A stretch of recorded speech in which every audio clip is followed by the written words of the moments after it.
Yeah. We really boxing. Who wanted the baddest? Let's see. Oh, we boxing?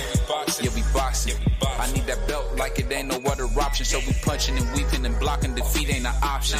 Let them know. Shoot a video, put it on BVO. Let them know. Every time I punch, it's a heavy blow. BVO, bound to hit like bricks cause it was set in stone. Let them know. I ain't getting body, but I'ma hit this flow. Yeah, way more than a show. This is BVO. This how it's finna go. I'ma throw some jabs. Make them think my punch is weaker than I hook his ass. This the ring, not the kitchen, but I'ma cook his ass. Me and him, that's the pro versus the rookie class. All my life I had to fight, but I still love it. Me and BVO got moves that you can't steal from us. And these haters be throwing shots, but I don't feel nothing. I ain't gonna lie, they alright, but we a little rougher. Stepping for the title and facial rival, this ain't no little tussle. Bet I be no bird, being chicken to get your feathers ruffled. Footwork, I'm dancing around my opponent like the Cupid shuffle. Good work, bodies hit the flow, they can't move a muscle. The upside is we ain't in the streets, shooting and shooting up. Catch me in the ring, sticking, moving and suited up. I know everybody can eat, but I ain't full enough. Oh, you said it's smoking some beat, I guess I'm pulling up. Oh, we boxing? Yeah, we boxing. I need that belt like it ain't no other option. So we punching and weaving and blocking. Defeat ain't an option. Let them know. Shoot a video, put it on BVO. Let them know. Every time I punch, it's a heavy blow. BVO, bound to hit like bricks cause it was set in stone. Let them know. I ain't getting body, but I'ma hit this flow. Yeah, way more than a show. This is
Yo, what's up? It's your boy BBO Boxing coming to you live and direct. We got a lot to talk about today. We got a lot to talk about, man. You know, we all seen, I know you seen the title about the Mexican Monster being an absolute coward, not want to take the David Morrell fight. There's so much you could say about that. I could go on for days and days, but this is the first time the Mexican Monster showed us that he's a coward.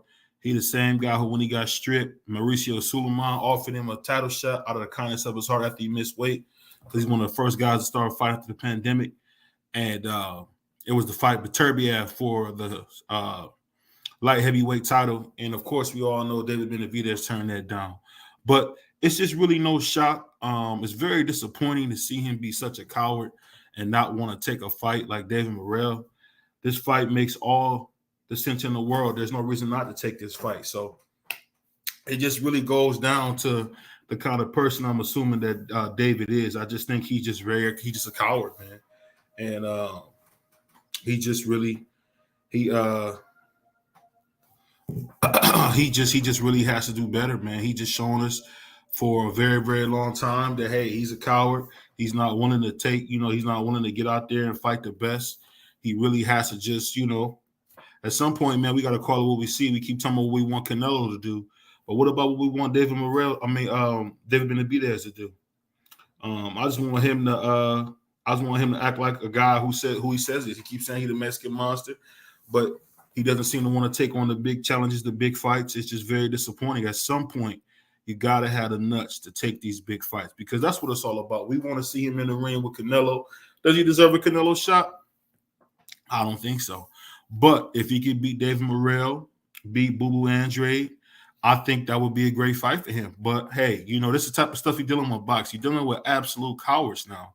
You're dealing with guys with zero nuts, guys who have no desire to be great, guys who really are just going to be remembered as cowards who didn't take the big fights. I mean, you say what you want about fighters, but, man, you know what? Canelo took some chances. He fought Bibble. when you have people out there calling him kibbles and bits and all that goofy stuff. So there's so much you can talk about when it comes to that. We can go on and on and on about it, but it's just very disappointing, man, to see the Mexican Monster be such a coward, man.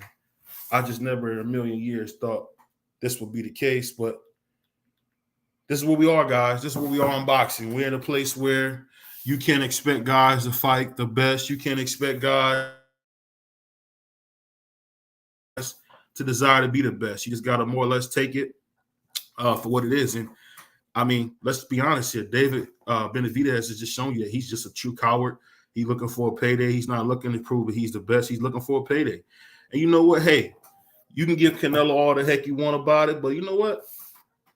Canelo's not wrong to say, you know what, man, you bum. Why don't you get out there and earn a shot? But these guys don't want to do it. These guys really just do a lot of talking. They do a lot of talking. They don't get out there and prove it. And that's the thing I'm saying. Like, that just gets old to me. You got, at some point, man, you got to prove it. You got to go out there, take a risk, shut up, take some money, and make it happen. But these guys are not doing it, man. These guys are just not doing it, man. I don't understand what's the problem. I don't see why these guys are scared to make it happen. I just don't. I don't. I mean, it's getting to the place now where you almost are a bad guy if you ask a fighter to take a difficult fight.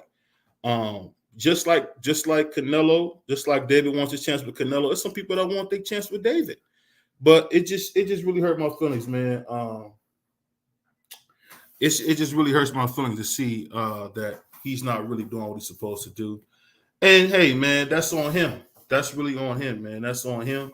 He's got to do what he's supposed to do. And let's just call it what it is, man. He just hasn't been doing that.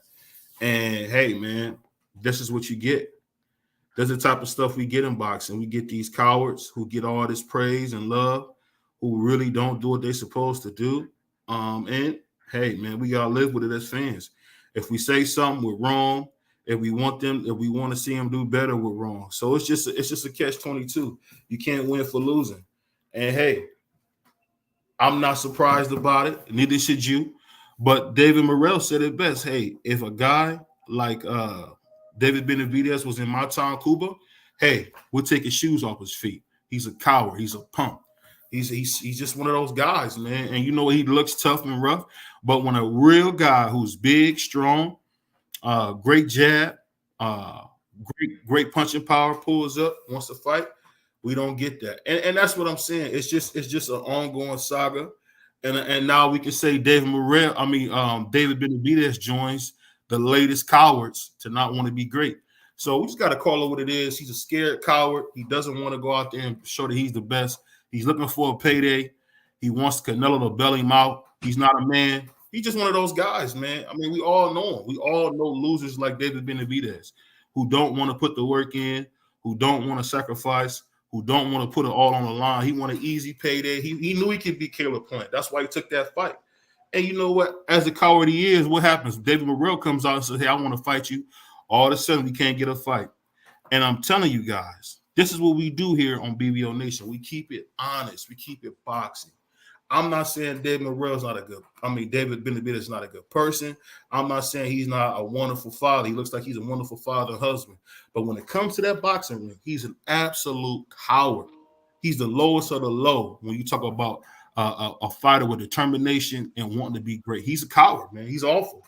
And I really hope that David Morrell get a chance to knock that bum out of here, because you need guys like David Morrell, Canelo Alvarez, Floyd Mayweather. You need people like that who dare to be great.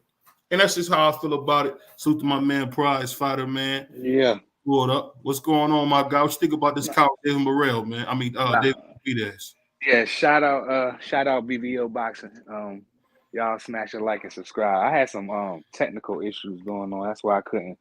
I was there, but I wasn't there. It put me off. But what we talking about? David Benavidez? You saying he a coward? I heard you. I'm hearing you calling him a coward. Like, he might be going too far. Like, no. We got to keep it real here. That's what we do here, man. You can't put the cape on for him. You heard how Morrell was talking. Morrell can't get his opportunity for what? For what? It makes no sense. Well, like on one of the other shows we had Canelo, not Canelo, but I forget who was saying it. Which one of the brothers was saying it? But they were saying it's like if Benavidez took the fight, it's only appealing to us hardcores. Like nobody knows who David Morrell is. We know who he is, but the average person, like, what is if Benavidez go? Let's say he just destroy him in like 4 rounds. What are the people gonna say? They're gonna say, "Oh, he's fighting a prospect." Oh, that guy only had how many fights Morrell got? Like, not very many. Not very many. Okay. But So Morrell, but that's why I'm saying that's why Benavidez probably acting the way he acting. I don't know. I don't want to go far as to call him a coward. I mean, he fought Caleb Plant. He fought Darrell. He's trying to fight Canelo Alvarez. But I just don't think I don't think it'll benefit Benavidez at all, to be honest. Like, only to us though. So let's not. I don't want y'all to think what I'm saying or get it twisted. What I'm saying, it's gonna be good for us, and we gonna know the deal.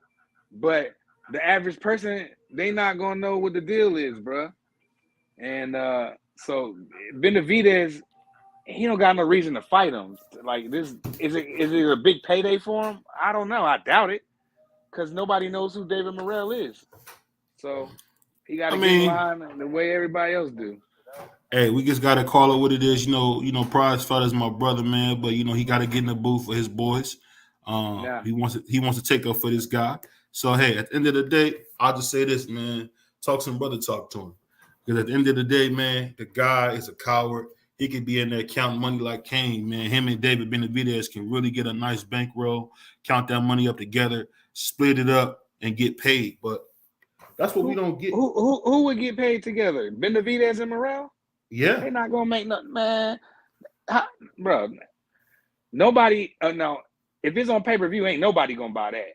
But if it's on like regular TV, yeah, it'll do numbers because of Benavidez. But nobody knows who David Morrell is, bro. It's not a benefit. It doesn't make any sense business-wise, because I know we have to always factor that in.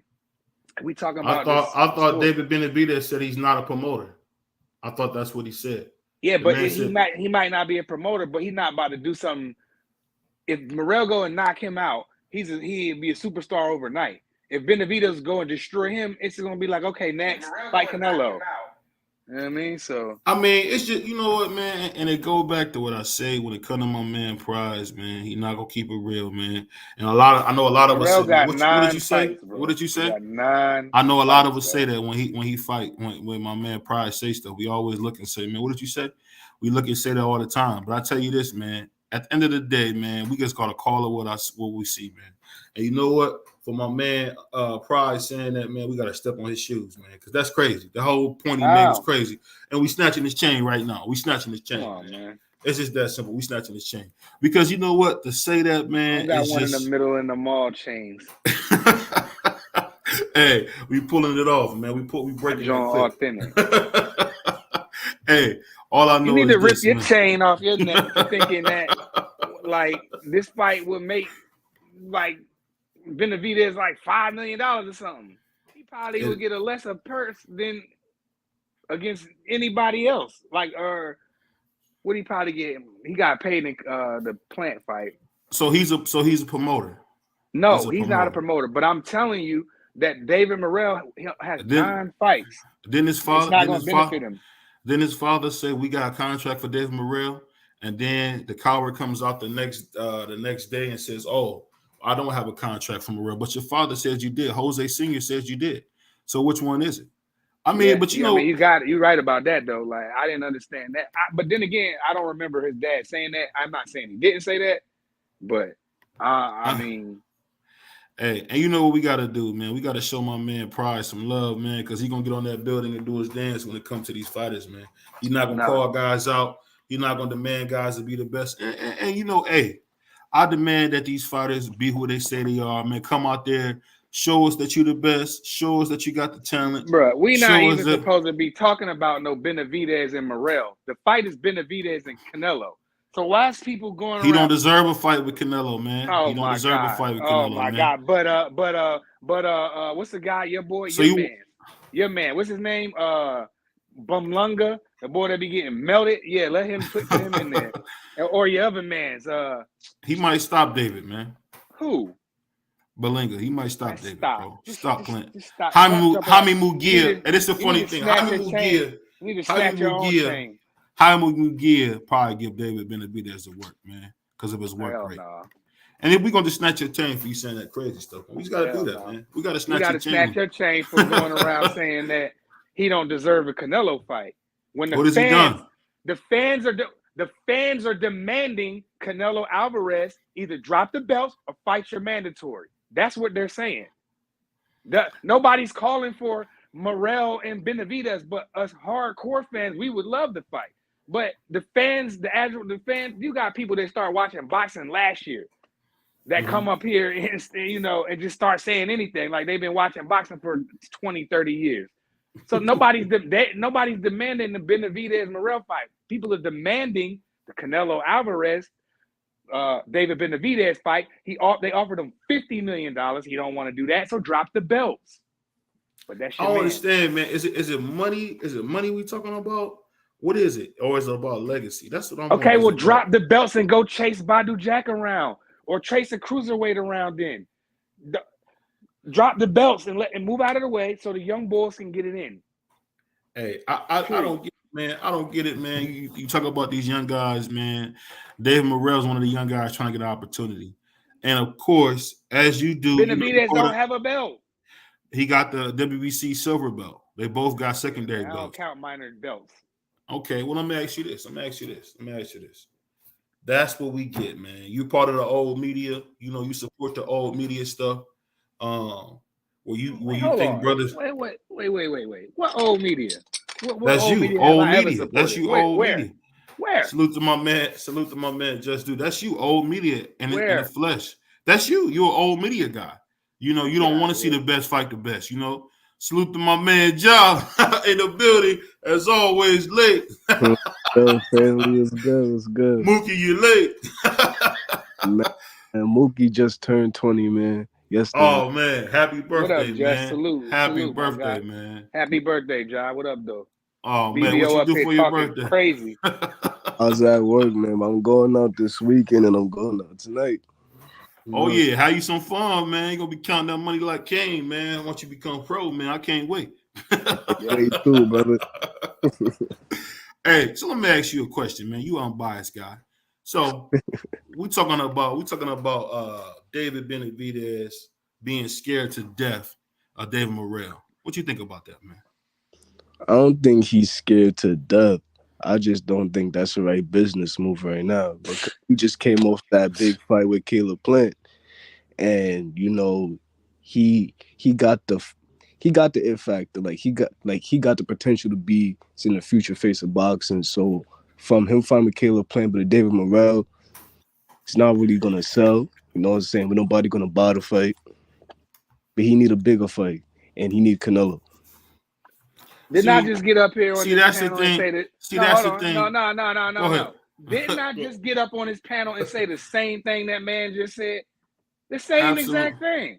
I said the same thing. It doesn't make any sense. It doesn't make any sense for Benavidez to go backwards to David Morrell. He has 9 fights. Like he has nothing to gain from the casual fan. He has nothing to gain. He's not going to sell any pay-per-view. They probably can't even put that on pay-per-view. They do 50,000, 100,000. I don't know what it'll do, but nobody. People gonna be like, "Who's he fighting?" No, David Benavidez. Then you gonna have fans that don't know what they talking about he ducking Canelo and all kind of weird stuff. It's just not worth it, bro. It's not worth it for him. Doesn't make any kind of business sense whatsoever. The fight would be good. I would love to. Don't get me wrong. I would love to fight. I would rather have that than Canelo, to be honest. But that's not what the fans are demanding. People don't want to pay their money to see Morrell. They want to see Benavidez and Canelo, bro. That's what they want to see. So if I go off what you're saying, man, hey, salute to my man. Just do what he say. Happy birthday to my man, Ja. And he said, hey, BBO violate my boy. What that mean? Hey, it's a true thing, that slick fighter tears, man. And it's the thing. you talk about the X factor. Hasbulla has more of an X factor than David Benavidez, bro. So let's not play that game, bro. Let's not let we didn't see Hasbulla in there with Shaq. You know, all the superstars, Mike Tyson. So the thing is this, man. Let's talk seriously. The guy does not want to show that he's the best. Ali didn't do it that way. And let's not talk about Oscar. If Oscar was in that same position, what would Oscar do? Tell me what Oscar would do, Prize. What would Oscar do? If he was David Benavidez? Yeah, what would he do? If he couldn't get the Canelo fight because Canelo's not available. Hey, yo, but if that was Oscar, then he would have went for Charlo, you know what I'm saying, but somebody with a way bigger name and who has established himself. You know what I'm saying is he was the can man. Oscar was the can man. If you want to fight, if you would dare say Oscar De La Hoya's name, am I wrong, Price? If you had the nerve, if you had the nuts to say Oscar De La Hoya's name, what would happen? Oscar fought all the fights he was supposed to No, but fight. I'm asking you, what would happen if you said Oscar's name like that? Who, David Morrell? Yeah, if David Morrell would have said Oscar's name. No, I'm asking with nine fights? What would Oscar say? Oscar would tell him to get out of here. Exactly. No, Oscar would tell him to get out of here. You got 9 fights. No, I ain't saying Morrell can't win a belt right now. I ain't saying he can't beat Benavidez. I ain't saying he can't beat none of them. He looks good. He looks promising. He does. I'm excited for him. I like the kid. But my man Justice said something that's real, bro. He said one thing about Oscar. He didn't duck no smoke. He a bad promoter, though, but no duck for sure. Hey, he's the worst promoter in boxing. That's the only guy I ever seen be sleep at the wheel. Forget being gone at the wheel. He's like dead asleep. Leonard Ellerby called it exactly right. And I love Oscar. Oscar's a terrible promoter. He needs to get out of the game. How do you fumble a guy like how do you fumble the whole Alvarez PBC roster? Pretty much everybody from PBC. And shout out to the homie Just Do his young boy. Didn't your young boy graduate school today, I believe. So shout out to him and his family. Oh yeah, salute to your family. Salute to Miss Just Do as well. Yeah. Hey, but I'm telling you, man. Jr. Shout out to him for doing what he's supposed to do. Oh yeah, and you know what, y'all? I forgot to tell you, man. I got to snatch your chain for you saying that madness, bro. At the end of the day, I put it like this, and I always bring this up because I know what kind of man Ja is. Ja, if somebody was to dare speak your name like that, what's gonna happen, bro? That's just like me getting in Ja, and I got one amateur fight, one. I got 10 or 20, and I'm like running him around. He not gonna be paying me no. I know amateur don't work that way. I'm just saying, man, he not gonna be paying me no attention. I got 2 fights. Get out of here, bro. Nobody knows you. Nobody knows who you are, David Morrell. Nobody knows you. We're starting to know you. You're a hardcore fan. Everybody in the YouTube boxing community know who he is. But if I go call my man's on the phone who's a casual, he's like 1 foot in as a casual, 1 foot out. He ain't gonna know who David Morrell is, but he knows who David Benavidez is. He doesn't know David Morrell. Prize, did you not tell me? Can I ask you a question, Prize? You told me that YouTube runs boxing media. It does. You told me. He does. It does. Okay. And salute to my man. Go ahead, Josh. Say it again. We live in a new era, you know what I'm saying? Like, social media run everything now. You know what I'm saying? You could be a millionaire off social media. You know what I'm saying? So it's like, yeah. It do run everything. It do. Shout out Just Do daughter too. She graduated the 8th. Man, you got a high schooler now, boy. My daughters ain't getting a high school. I don't know how I'm gonna react to that one, dog. I had to cop me a new AR. You know what I'm saying? Hey, this guy. Hey, this guy's a gangster, man. I don't like this guy. This guy's a gangster. Hey, but I'll tell you this. Don't play about my daughters. I'll tell you this, man. He said the same dude that pumped Canelo up to fight Floyd and couldn't even make it to watch him fight. Sad as boy. Hey, we get it. When that boy Leonard Ellerby came up there looking like Jim Brown Jr. and said, hey, what'd he say? You been asleep at the effing wheel. You're horrible. And we took all your effing fighters. I mean, he just keeps saying it, man. He said the switch up is real. All I can say is this, man. This is the thing, man. I got you, Jess. I got you. When you're talking about, I don't know what that's like. I want to keep it boxing, but I don't know what that's like yet.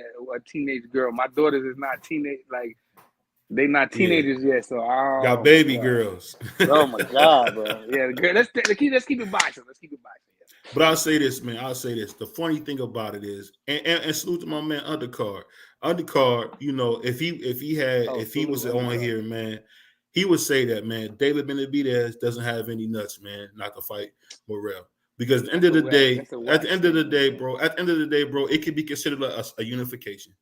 The WBA regular belt versus the WBC silver championship. He won a unification with 2 minor belts. Listen to what But you're listen, saying. listen what I'm saying. This is what I'm saying. It'll make him 2 times the mandatory for Canelo. And that'll really grind the gears and say, you know what, you gotta fight me. Well, it's WBA or it's the WBC. He gotta see me. But see, again, you know, he looking for a payday, man. That's what he does, man. He looking for a payday. So to my man Undercard say he got a daughter. Yeah, we all girl dads in here. Yeah, we are. Yes, Hey, we are. You know, my man Ja about to put a baby in somebody tonight. So no, don't put that on Ja. Don't put that on Ja. Don't put that on Ja. Don't do that. Hey, man. Let Mookie have some fun, man. What are you talking about, man? Let my man Mookie have some fun, man. Nah, Ja. Don't have no kids. You stay. We got one job, box. That's it. You don't need to worry about no dependents coming out your paycheck. Ja, man. Ja, man. Don't listen to this guy, man. Have you some fun, man. Have you some fun, man. Don't listen to this guy, man. All you got to tell him is all right. That's it, man. This is what you got to tell him, man. You go in there, man, you're going to be counting that money like Kane pretty soon. So that being said, man, we got to just talk real, man. That dude, David Benavidez, man, is just being an absolute clown right now. And it's funny because I think the rapper said it best. It's cool when they do it. It's wrong when I do it. F them. Birds of a feather. They fuck together. I just don't understand how you don't see it, man. But it's okay. It's okay if David Benavidez ducks David Morrell, but it's not okay if my man Canelo said, "Hey, you're not big enough for me to fight you yet, young bro." At least David Benavidez has been a champion before. We talking about a kid with 9 fights, dog. Like it's a guy who it doesn't make business sense, bro. And that's what I'm saying. I thought he wasn't a promoter. He's not a promoter, but it doesn't make it. He gains nothing. He gains nothing. He don't get a belt. He don't get. People going. All they going to say is that the kid was tatting. He fought a guy with 9 fights. He should have supposed to do that. That's what they're going to say about David Benavidez. David Benavidez knows this. I don't know How many fights did that guy have when he fought Ali? I'm waiting. You're going back to 1900, bro. To the 1900. Like, come on, man. Talking about. How old? Let me ask you this: how old was Oscar when he fought Pernell Whitaker? Man, come on, man. See, that's what I'm saying, bro. That's what I'm saying. You being part of old media, man. Us new media guys. Now you sound like old media telling we coming to kill jump all the way out the window to say David Benavidez is a coward, bro. Like you calling the man a coward, like he's scared of smoke. Like when he wants to fight allegedly best super middleweight in the history. So if that's a coward, then hey, shout out to him. Man. It's just funny you say that, man. It's just funny you say that, man. Hey, man, talking about a minor belt unification. I ain't never heard nobody say nothing like they want to see something like that. At the end of the day, bro, he said it's really Jose Benavidez Sr. David got to be careful what he say publicly to his pops, calls Morrell out, and then says he got to build his fan base. And hey, salute to my man James Tony. That's my guy. You always keep it what real. Just say is really Jose Benavidez Sr. David got to be careful what he says publicly to his pops, calls Morrell out, and then they say he needs to build his fan base. And now David talking dumb, the same energy basically. But yeah, they that's like what the homie what's the brother say? What's the brother name? Dante, Boxing Nation says the microphone and the camera is the most dangerous thing in the world. It is. So, and that's the thing. Like Jose the homie just said, you got to watch what you say. Jose been talking all this trash, man, and now look at him, man. Because his son, and they probably was like, nah, what are y'all talking about, bro? First of all, that rumor, who started that? One of them. No, the old media started this. No. Was it? Old media guys like you. Old media guys like my man Prize Fighter. I ain't start that Old rumor. media guys. Old media guys. I don't know David, which way I can who point to started get that that. rumor? Who started that That's rumor? my guy Type right it here. in the chat. Type it in the chat. What was it? Mike Cappinger? Was it him? Or what was the other one name? Dan Rayfield? One of them started that rumor. One of them started that rumor and got everybody talking about that. Now we thought the fight was signed or the fight was about to go down for October and November, and that was capped. And that's why and that'd be my last time. I'm telling you right here, right now, this is my last time. If they talking about, yeah, this fight is done for this, that, until I see the real deal, I'm not speaking on it no more. Now you got me out here looking crazy, like, well, it looks like, you know, it's just bad. It's just bad. Like them old media, they don't know what to do. They getting smoked by the YouTubers, and they just go and make up lies just to get us looking crazy. I'm not doing it no more. But salute to you, man, for willing to always go get in the booth, man, and protect these guys, man. That's what you do best. You get on the building, and you just always showing love to these guys, man, that don't deserve it.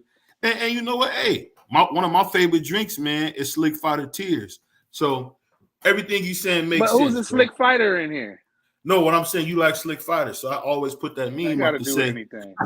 Hey, so it's just me coming at you. He said, I ain't calling David Benavidez no duck. I believe he'll fight anybody, though. His pops is talking out of both sides of his mouth. That's all. And see, that's the whole reason why I thought the fight was going to happen, because his father said, I got a contract for David Benavidez, and I got a contract for Boo Andre. He's not fighting, and technically he's not fighting the guy. It's okay. Salute to my man Low Blow. And that's the thing. Hey, salute to my man Low Blow, man. He always coming here and spit the truth, man. You're a goofball, man. You're a goofball. I got to get you rinsed up. Hey, salute to my man Just. I think my man Just took my wrench. I think Just took my wrench off his show. My man Just took my wrench. Because you be saying some crazy stuff. I tell you what I feel. Hey, at the end of the day, guess what? I was wrong. I was wrong about Ryan Garcia. But how did I look when it came to that boy Tio? How I look when it came to Tio? How I look when I was talking about Tio being the best 140-pounder in the world? How do I look now? Two-time lineal champion, two-time undisputed champion at 25 years old. How do I look now? Tell me. And let's not get on you. You look like you 1 for 1. You look like you 1 for 1 to me. Hey, John, let me ask you this, John. Did you not see Teofimo Lopez go on there and destroy Josh Taylor? Did you see that? Yeah. John, did you see that? See, I told you. Just Dude said, I got you, BBO. You was tripping one day, but I got you. I can't make this stuff up, bro. Hey, you my brother, man. You can't do that to me, man. What did my man say, man? Don't take sides against the family. We family, man. Don't do that, man. We family. He said, undercard said he's an idiot. I understand you feel like an idiot, undercard. I get it. But I'll say this. Teofimo Lopez is the best 140-pound fighter out right now.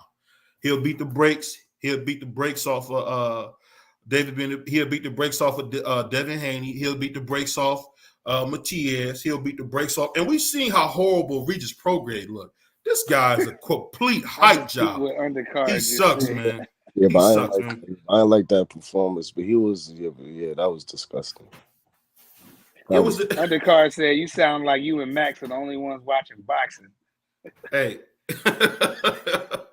Hey, salute to my man. Just always showing love. Hey, my man was with 10,000, man. Keep going. My man gonna hit 20,000 one day. But I'm gonna tell you this. No, I said he on the road to 10,000, I believe, right now. I said pretty soon he gonna be at 20,000. Yeah, shout out the homie Undercard. Hold on, I'm gonna put a link out here for y'all cats. Salute to my man Q Money.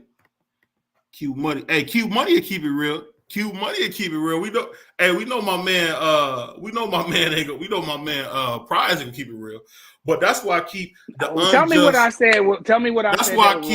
That's why I keep the unbiased warrior jaw here. That's exactly why. But he said the same thing that I said. He said the same thing that I said. He did not. Benavidez and Morrell, he absolutely did. He did, and I'm grabbing your chain for you making up that story. I'm snatching your chain for you saying that, bro. Wind the show. Ja, let me ask you this. Did I not tell you Tio had one of the best performances we've seen this last year? Ja, did we not say that? Ja, did we not just say that Tio had probably the best come out fights at 140 we've seen in a while? Am I wrong? Did we not just say that? See, no, we was talking about that. See? That's what I'm saying. He was talking about no. and David No, Morrell, bro. we moved to a different. We moved to it. We moved to different topics, man. That's what we do here, BBO Nation, bro. That's what we do here. Don't say it. Don't sit up here and say I'm wrong. Then don't do that. Hey, I thought you were talking about something else. Salute to my man Mike Laurie, man, aka Prize Fighter, man. You know how it is when you're dealing with those rich cats, man. You can't really say nothing, man. He would prefer that Morrell fights Hasbulla next. I'm sure that's where you want to see him, man. Why? What is this fixation with? I'm just saying, bro. You really fight Hasbulla, man, with the little young boy. Like, get him out of here. Pack him up and get him out of here. Hey, he jaws at. He's not a little baby, man. I know you and Mike Tyson want to blow on his cheeks and stuff, but he's a grown man. And at the end of the day, you know what? I say this. Morrell came off beating Hapu from the Simpsons to death, right? He beat him to death. And that was a statement to show you, hey, I got Ronnie Shields with me, who is one of the best coaches in boxing, in my opinion. Ronnie Shields was the same guy that was around the great Pernell Whitaker. He was around during them days. And we also had my man, you missed him, Ja, Crown Jewel, who has 37 years of boxing, come in here and tell you, man, that, hey, Teofimo Lopez put on an excellent performance, man, and we haven't seen a guy really grab his career the same way in years. And let's go and let's make it full circle. When we talk about David Benavidez, we're talking about a guy who has never, ever dared to be great. Now, one time in his career, has he done what he was supposed to do to be great? He went and beat up Caleb Plant, who was already damaged goods. And that's what happened. Caleb Plant was already damaged goods. Hey, Q, because he lost one fight, you damaged goods when you lose one fight? What's up? You need some real. You need me to keep it real, BB. We gotta keep it real, man. You see how Prize is in here acting, man. You see my man John, the only dude. I'm by his job, man. Hold on. Before we get started, before the homie Q get going. What's up? Salute to you, Q. But what, BBO? What are you talking about? You just making shit up right now. You're not even making any sense of what you're talking about. You telling me that I'm capping? What did I cap about? Hey, I'm asking you a question. I haven't even made an opinion on the Teofimo. And if you go back and you listen to the show and you go back and listen, I said Teofimo Lopez was the number one 140 pounder. Did I not? Yes or no? You said that. Okay. His performance was masterful. It was a master class. He ain't shit now. He retired. Nah, I'm bullshit. But let me ask you this. Let me ask you this. When has David Benavidez fought the number one guy? When has David Benavidez done that? Never. He don't want to fight Morrell. That man ducking. And I told y'all niggas, man, all y'all niggas that was capping for David Benavidez, I told you, bro. BBO, you can't trust Team Benavidez, bro. I done heard his daddy talk. I done had the privilege of speaking to his daddy before. All that. Now, and I done spoke to David Morrell before and his manager and all that good shit too. Now, way back then, they was telling me this last year fucking before he like all that shit. He said, bro, they gon' fight. Now, when I see Benavidez talk, and he looking confused like David Morrell. What? I'm like, nigga, what the fuck going on? Man. Either you, your promoter, or your daddy on some bullshit. Because all three of y'all got different shit, right? And that's crazy. That's crazy, bro. Real talk. Salute to my man, Just Dude, man. What you think about all this, Just? What you think about this? I mean, like I told you, man, I agree a lot with what Q's saying, but I be wanting to be clear because I know a lot of people we want to put the duck jacket on these fighters, but I just like to lay the information out there and let people, make of it what they will. But when you hear a guy speak about fighting Morrell and then, you fast forward to today and it's like, huh? Are you talking about Munguia?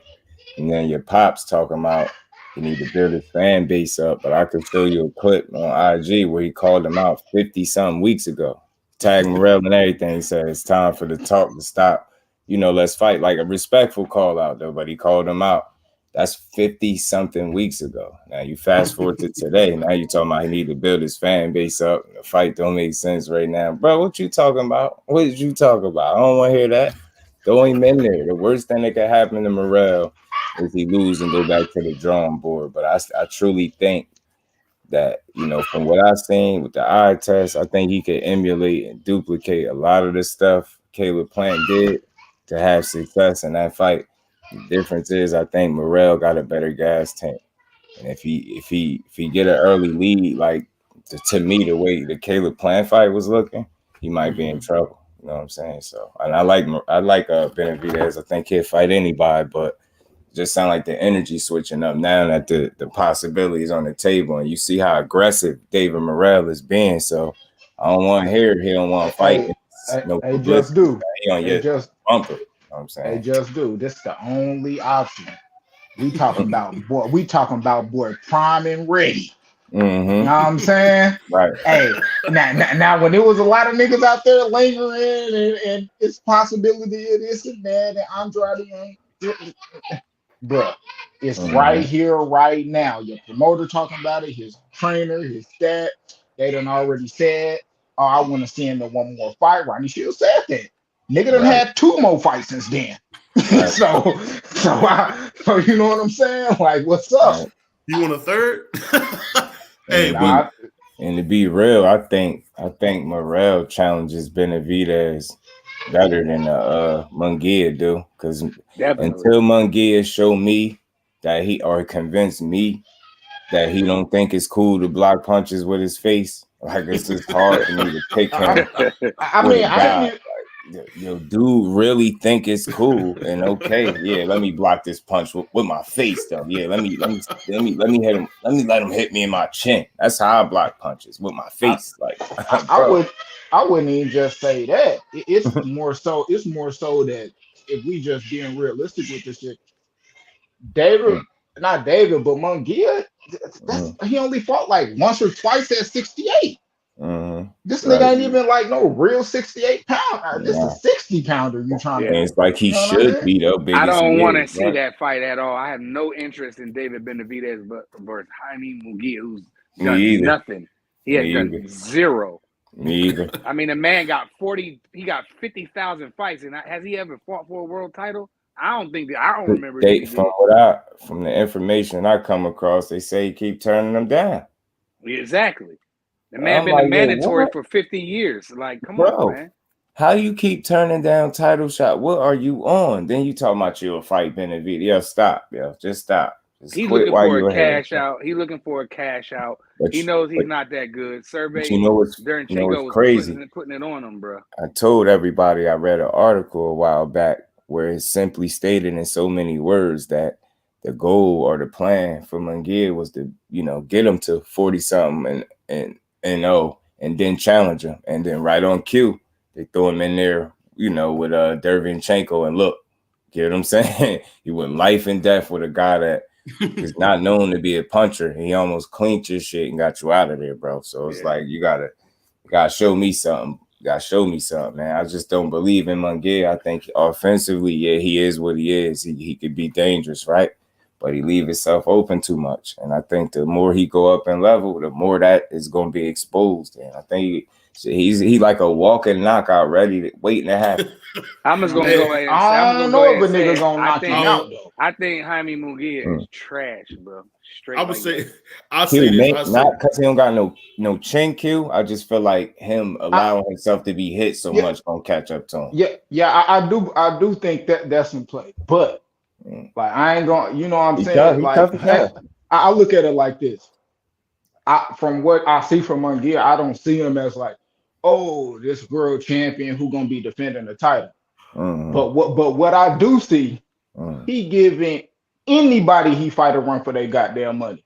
Whether they beat him up, they get some hits in, nigga is gonna hit you in your shit too. He gonna hit you in your shit too. So that shit gonna be whoever he fights. He's a landmine.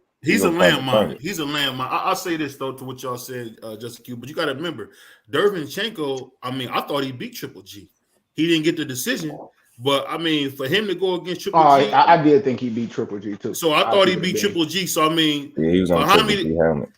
So for and I think that was Jamal. To me, that was Jamal Charles' best performance at 160 when he fought. One of them, he was. That's his only real 160 pounder. That's his only real 160 pounder he fought. Yeah, everybody else was 54. Yeah, they was all Mm-hmm. blew up. But True. I'll say this: when it comes down to it, man, Jaime Mugia, he might be limited, but this is the thing.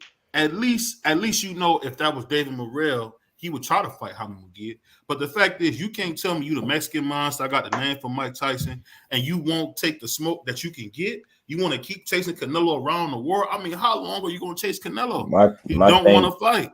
yeah, my thing with that is it's okay to chase him, but even he said it out of his mouth. If you can't get that fight, then next man up. And that's why you mention names like Morrell and Boo Boo Andre. You mention other names, which I respect. So it's like now you have an opportunity pretty much to chase one of those names because this guy, and I don't even want to say he's scared. I think it's ego and pride. He don't want to lose to no young Mexican fighter. He don't want to give him that opportunity.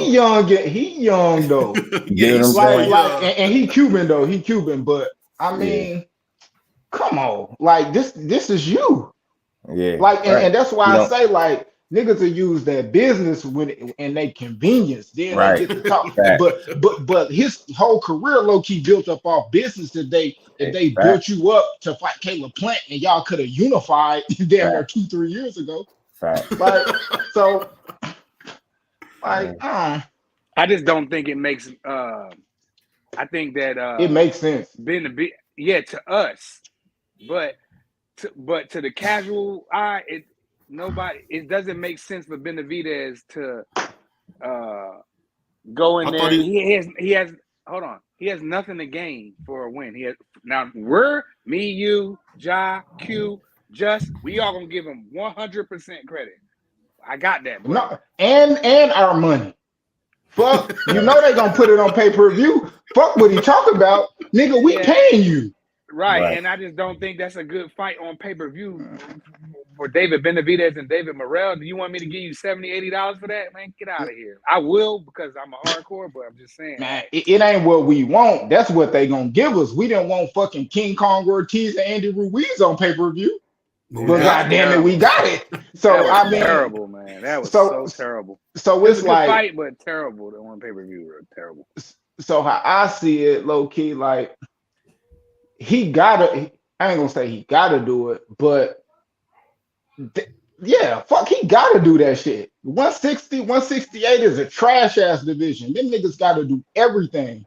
You know what I mean? They can't, it ain't no shortcuts to be took up there. It ain't no pick this fighter over that fighter because all y'all niggas is at the bottom of the totem pole. We talking one of the best divisions. Well, not the, you know what I mean, but 68, it's around like a division that's really popping. But bro, it's the fucking, like my nigga BBO say, it's fucking hazardous in that bitch. Straight graveyard in that motherfucker. Like they need some type of movement, bro. Like, and if he the name, he the one that got to do it. You talking about 168 division? Hell yeah, well, 160 and 68. Or 160, like and 68, like both of them, like just put them in together. To quote BBO, is a wasteland at 160. But remember, Triple G he has no more belts now. He gave up all his titles. Yeah, so we can't even blame him no more. He might as well retire. At least he did the right thing, though. Canelo was actually holding up the division. The 68 would be a lot. I think I don't want to say a lot, but it would be a little bit more interesting if them other belts came. If 4 belts came vacant. Hey, Prize. Triple G finally got his ass off the toilet, man.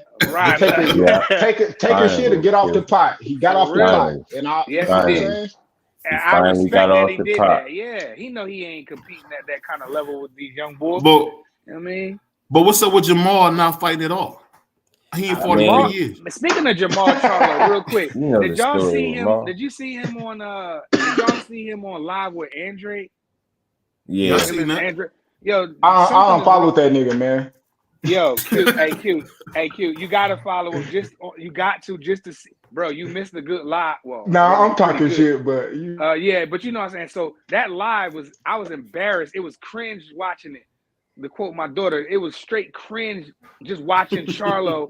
And Demetrius Andre is completely clear-minded. He's talking like, but Charlo is like slurring a little bit. He's I drunk, don't man. You even, want? bro. Nah, he wasn't drunk.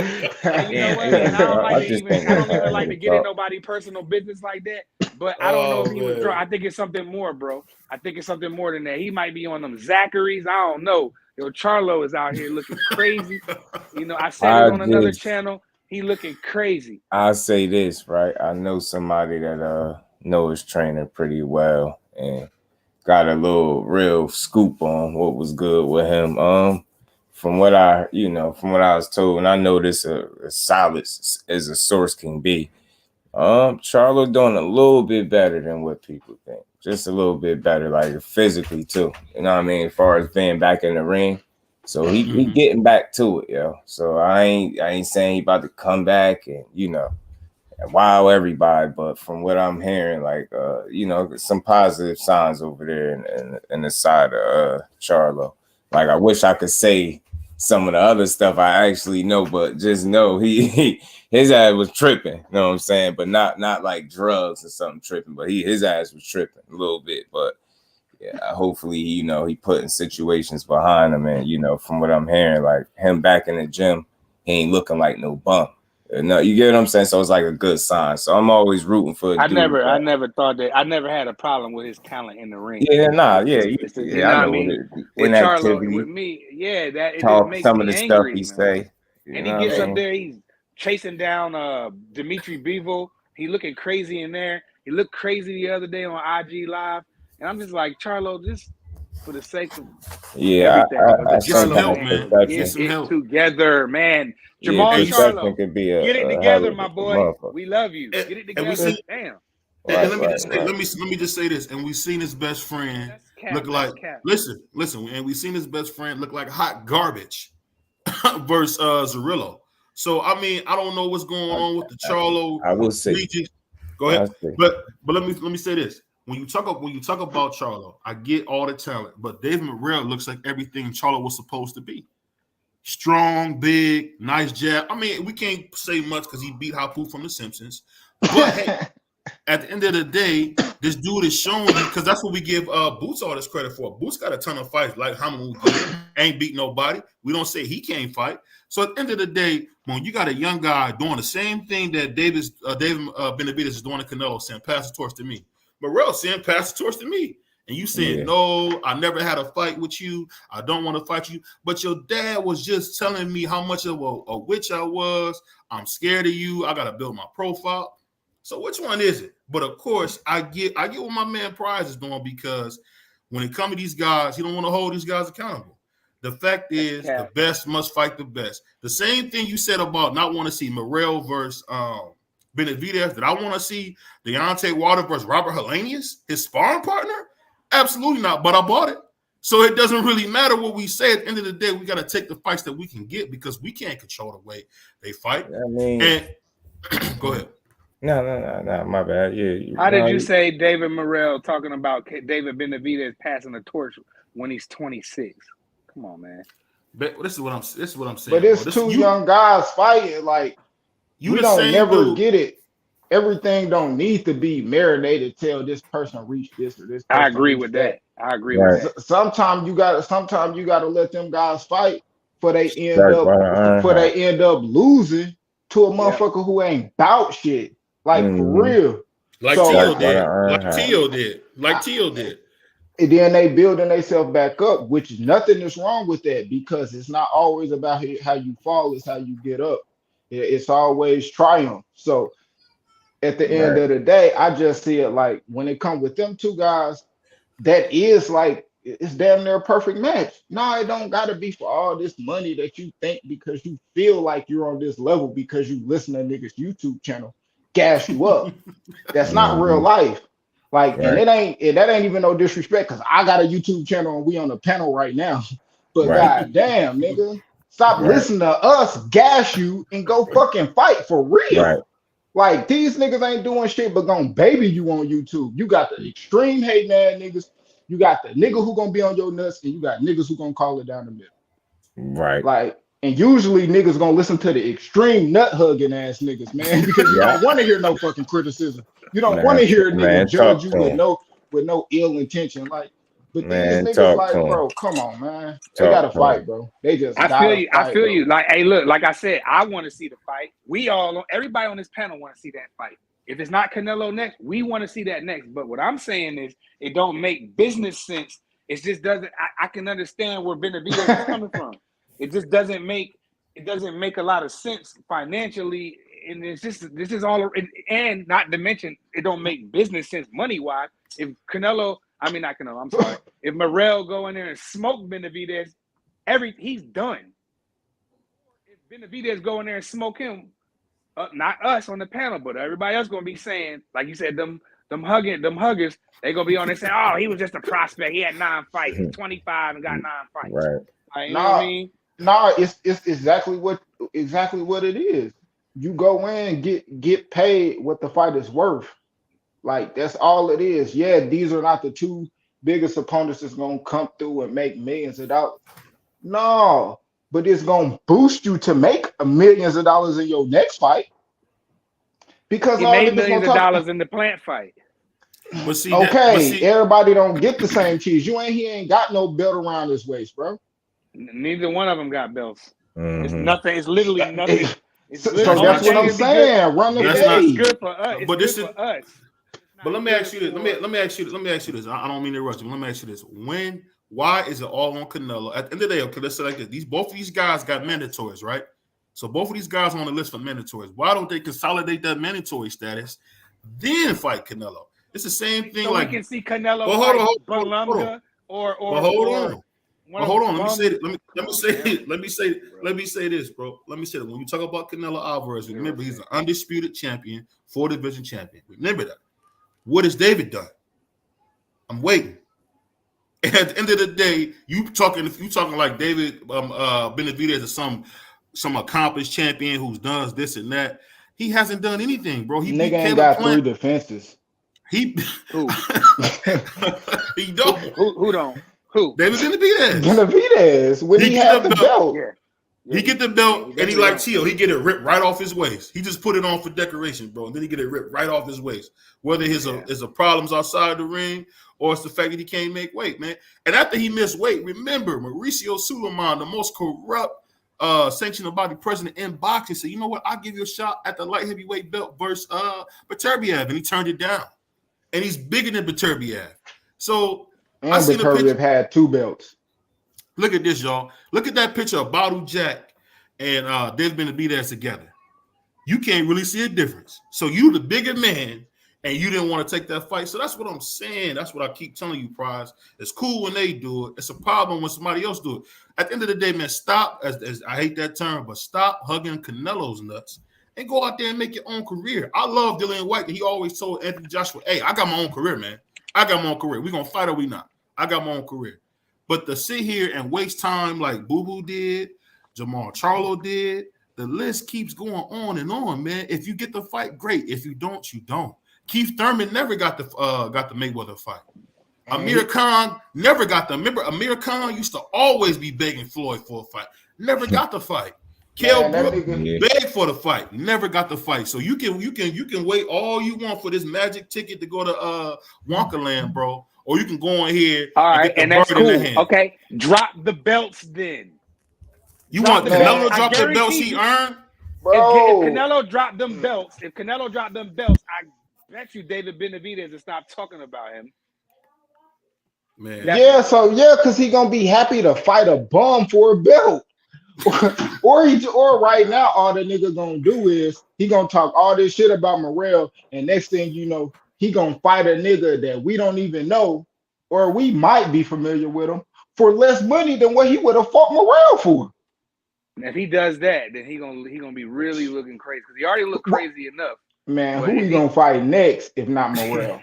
That's my question to you. Really no Canelo, no Morrell. Who you fighting? There's no more super middleweights. He's done.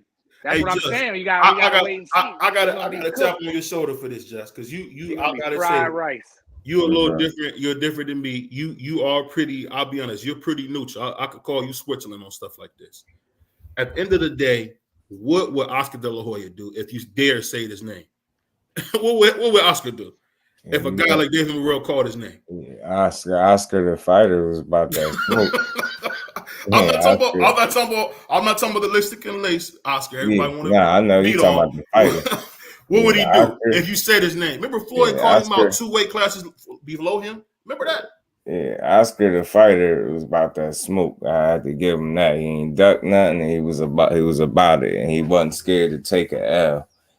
Him the promoters, some other shit, but him the fighter, I definitely give him his just due, man. Oscar was one of the ones, man. And he beat a lot of ass, man. Beat a lot of ass. So Oscar We name got was being mentioned right now. I think he'll be running toward the smoke. Definitely not making no excuse not to fight. And I ain't big on trying to put no jacket on no fighter. I that's why I follow what these dudes say directly out their mouth. So when I come up with an assessment or I got an opinion on how they moving, it's based on things they said and how they moving. And if them two things don't line up, then you can call things what it is. I ain't gotta call no fighter no duck. But I know when I'm seeing people, using the politics and things like that to, kind of maneuver around certain fights after you done said that's what you want. You know what I'm saying? So I just don't like that.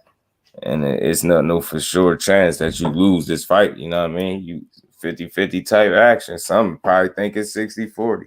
Get he's what I'm he's saying? scared. He's scared like he gonna lose. I mean, I don't And he understand. treating it like it's some reservations there. And I don't want to say that he's scared because I want to believe that this dude will fight whoever. You know what I'm saying? I really want to believe that. But in this case, I just don't know how this going to play out because He nobody's capping, asking man. for If it Munguia. if it Hey, was another if it was another light if it was another lightweight type dude out there that people was hyping up that he feel like he could just get the fuck out the way, he'd do it, bro. in a He'd do it heartbeat. in a second. He ain't doing it with Morrell. He know. We got a Mm. comment. We got a comment from my man, Prize, man. He sent that to you, man. He It said, says, give me David Benavidez versus David Morrell next. Benavidez versus Andre, then Benavidez versus Bivol at 175. Canelo, he don't Canelo. Blah, blah. Fuck Canelo. He don't need Canelo. Make your own lane. Make your own legacy. I don't disagree with none of that. "How I right? don't You sound disagree. like a prophet." I don't disagree with the homie Q saying or just. I don't disagree with y'all saying. I'm just playing the other side, saying that you know, it doesn't make business sense. But like the homie Q said, who is he going to fight next? If it's not Canelo and it's not Morrell, then he's. I don't. I mean, I can pull up the list of 168 pounders, and I don't think it's going to Maybe be very maybe many to choose Hasbullah. from. Maybe Hasbullah be next. Let me go Maybe with this Hasbullah Hasbulla. be What is it? next. What is this? What is that? Like, what is that? I think he's funny, man. He's that simple. What does he do? I don't know, but he's funny, man. Y'all didn't see How? did y'all see Mike Tyson blowing on Hasbullah's cheeks and stuff like he was a little baby? All I can say is this, man. Nobody Hey, watches him but you, BBL. I don't bro. even. Hey, I could be on there watching, but I'll tell you this, man. When it come down to it, man, you really gotta go out there, and the best must fight the best, and it really just goes down to that. Because at the end of the day, man, Canelo's made it clear he's not fighting. We can say what we want. Canelo's not fighting, man. He's gonna end up looking like a mere con, man. He's gonna be talking about all this. Oh, I gotta fight. I'm close, and then he's gonna retire. Because let's be honest here, man. The upper body movement is gone. I think Canelo really is like damaged goods, man. He like in that bin where it say 50% off. Like he really in that bin. I mean, you seen him queuing just does he look anything like he did when he fought Danny Jacobs to y'all? I haven't seen that Canelo in years. What about y'all? Shit. To me, that fight was closer than niggas think, but I think, I mean, Canelo is who he is. Uh, as far as that performance, uh, expectations was high on it, but me personally, I did expect Canelo to like stop him, but it's like I don't know. I really I seen him in the Triple G fight. That shit was ass. You know what I'm saying? Like niggas should have been on that. Like that shit got that third Triple G fight was Like that shit was way worse than Terrible. his last performance. Like it was better than the Triple G fight. So I'm like, okay. Yo, looking at Um, these super middleweights, it's really, really bad, bro. yeah, it I ain't mean, shit. That's what it's I'm saying. bad. Like, I don't see why you're Or not he with can us fight hollering and about he needs okay, to fight so that nigga. all right, so here you Nah, go. fuck Andrade, bro. I buy That nigga turned down the John Ryder fade, my nigga. I don't He give a fuck did. what he talking He about, did. He man. did. You know what I'm He saying? Like, it's cool, John bro. He Ryder is fought Demond Nicholson and shit. If he can get back in there, I'd rather see him fight Plant. You know, me personally. I mean, I'd rather. I mean, I don't know. That's a wasteland, bro.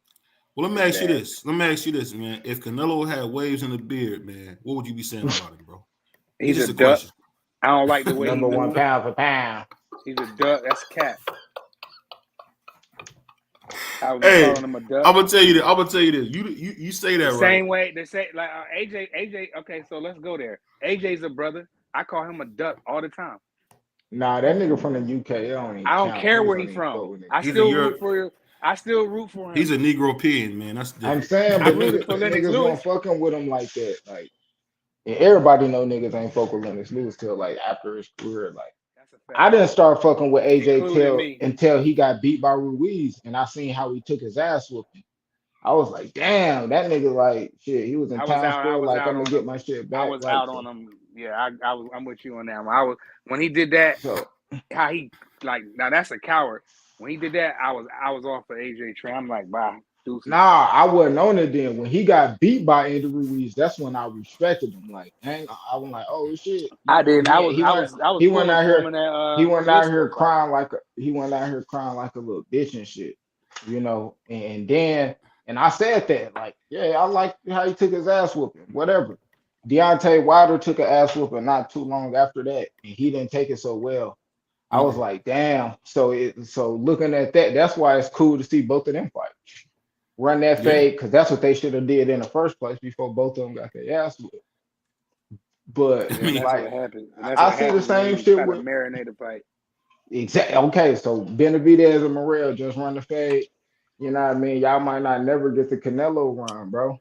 On me, this nigga Berlanga actually right there in the run. Like low key, niggas really ain't even like he might fight that dude. That's yeah. crazy. You know what I'm saying? He didn't sign to the zone for nothing. I mean, but you know, this is switch topics on this. What did y'all think about Regis and how bad he looked in that performance versus Derillo? I thought they cheated Derillo. What did y'all think? Mm. They Nah, didn't count you that got knockdown or anything. Go ahead. you gotta take the belt. You gotta take that bitch. He ain't really just like he did good at making Regis miss look crazy, but he ain't really come with no back action. Like when he got his ass dropped, we ain't gonna act like Zorilla ain't get his ass popped. That nigga was crazy on me. So like Regis, he was like he ain't used the jab effectively. Like he was scared he was gonna get hit, and then over dude was scared he was gonna get hit. Like so, Regis wasn't fucked up about getting hit, but then again, like them counters was coming, so he really stopped pressing forward like that, and he kind of like followed them, kind of waited a little bit instead of like countering, you know what I mean, or really pressing his jab. Like he said it himself, like so. Yeah, With I ain't that, gonna yeah, say it was that. kind of. Go ahead, Q. Go ahead, finish. Yeah, I was just gonna say it was kind of and Zorilla didn't fight like that. Like I seen the nigga fight Barboza. It was kind of he pressed a little bit, a little bit more than that. So I don't know, man. It wasn't a good look for Regis. He ain't look good. You look Devin terrible. Devin won't. He could easily be like, hey man, let me get that belt. He franchising shit. He can move up and get that WBC. Hey, him and Rolly should fight next, bro. And unify, I think. But we probably won't get that, but that would be nice. But I'll tell you like this. If any of them guys got in the ring, if he got in the ring with Tio, man, Tio put him to bed. I mean, Regis really, I tell you what, I found out like looking at Regis, if you look at his resume, it's pretty weak, man. Like Regis really hasn't like had any big wins. Like he just beat a couple like pretty okay guys. Like he beat a lot of I won't say cab drivers, but he beat a lot of Amazon workers and stuff. So Regis. Yeah, Regis. He really. I I mean, mean, he lost his biggest fights. I mean, Josh Taylor, that was the tooth and nail type of fight. That's one of those you don't hang your head on. You lost, but I think he honestly got slightly better since that loss. But I know you necessarily didn't see that, his last fight, that just happened. But I think a lot of people, kind of forget the fact. Now, again, it's some things that he definitely could improve on to be better. You know what I'm saying? To make sure that he has success earlier in fights, right? But I think that's just a one of one type of performance in terms of like, I don't think you'll ever see him in there with a guy that's going to offer such little offensively, right? And although, you can criticize and say, you need to cut the ring off a bit better. And that's true because some people were saying he didn't cut the ring off at all. And I'm like, y'all not watching the fight. He did, but I don't think he was prepared to cut the ring off as much as what he actually needed to be successful the way he wanted to. And on top of that, when he did cut the ring off, he didn't do the right things when he got there. So he made a couple, mental errors, you know what I'm saying? Couple Absolutely. strategic errors and things like that. Like from an execution standpoint, he, when he did cut that ring, like I said, he was headhunting instead of going to that body.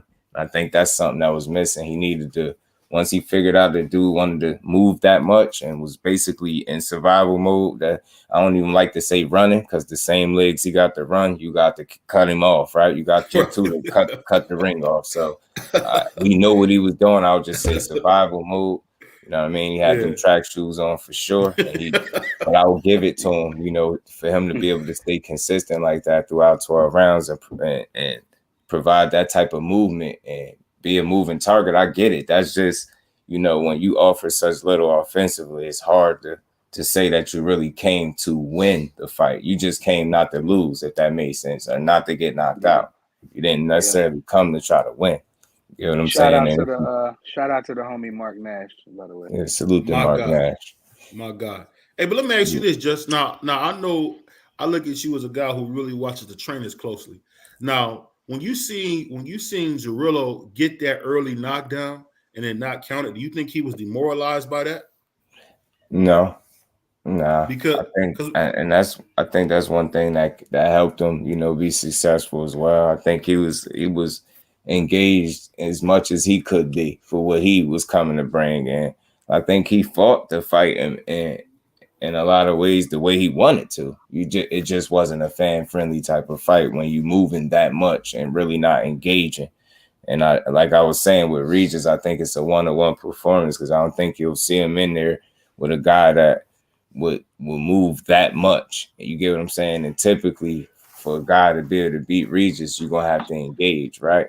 More times than not. Like you're gonna have to at some point stand there and try to, you know what I mean? I think you doing that naturally just, presents more opportunities for him to be successful on offense. But when you, like I said, I gotta give it to the Zarila guy. I didn't appreciate the amount of movement, but I could respect it because he was disciplined in that regard. Like he made sure he constantly was like a moving target. He didn't want to stand stationary for the guy to get off on him, especially after he got dropped. And I get it, but I just wanted to see a bit more, a lot more offense, to be honest with you, because I think he had that in him. I think he could have made this a better fight without doing that. You get what I'm saying? But I just truly don't think he was willing to engage and really get clipped. Especially after that knockdown, he was like, nah, he had his mind made up, and it don't make for an exciting fight. And it kind of shows you where a couple areas where Regis need to get better, and that's okay. You get what I'm saying? That's okay. I mean, the performance was flat. It wasn't what, a typical Regis performance, but I don't think you'll ever see him in a fight like that again. You get what I'm saying? Simply because more times than not, a guy that's going to get in there is going to be willing to engage more than that. You know what I'm saying? So the 4 straight knockouts and those guys he knocked. I mean, let's be honest, none of those guys were really like world beaters that he came and knocked out these 4 straight knockouts. I really can say this. Right. I just can say what I've seen with Regis is that I'm starting to question: does Regis have a gas tank? Because he was bringing the fight to Josh Taylor, and what happened towards the end? That's what Josh Taylor won that fight. I mean, Josh Taylor really gave him some real a leather lesson at the end. So I'm just I don't know, worried but about there's his a lot gas of tank. at BBO. You do know there's a lot of people that thought Regis won that fight, right? Yeah, to be honest, fellas, You we said was talking one? about that fight Absolutely. with him and Taylor so much that it made me go rewatch it with a pen and a paper, a pen in my notebook, bro. And I scored it round by round, no bias, none of that. I scored a 7-5 for Regis. And one thing I noticed, and I still remember this fight fresh from watching it recently. One thing I noticed was, not just the commentary being for Josh Taylor, but it was a lot of moments in which Regis was working and landing shots, and they were just talking over him. You get what I'm saying? And you sometimes mention his work almost like an afterthought. With Josh Taylor, you got everything he throw, the crowd yelling, and then the commentators on top of that. Now I'm not saying they slaying the judges, but I just think, no robbery, just that close a fight. And I think it just truly could have went either way. But for me, when I went back, unbiased as I always am, pen and paper, scored it round by round. I wish I still had that paper somewhere in front of me so I could tell you, but I know I had it 7-5 for Taylor. That's what I'm saying. And shout out to the homie Just. You said Taylor, right? I mean, for Regis, my bad, 7-5 Regis. Yeah, and Just is he's not the only person or channel with some credibility that they saying the same thing. They saw Regis won a 7-5 fight. Could have went either way, but they decided to go with Regis for some swing rounds in there. I haven't seen the fight in a while. I did score it the first time. I don't know where that paper is, but I can't even remember. I don't want to make up. I thought it was a draw personally. Regis, I mean, Josh Taylor, that was crazy. So I don't care what nobody say. Ridiculous. I don't care what nobody say. I think I scored the fight a draw if I'm not mistaken. I thought the same thing. It was a draw.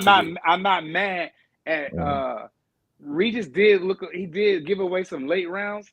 I think because I ain't seen. I think he gave away like 11. Yeah, I think that's what it was, and that kind of hurt him. And like the homie Just say, who's a credible channel. He said the crowd going crazy. The commentators is by, and that's real. And that's why over here we watched the fight with the sound off. Right.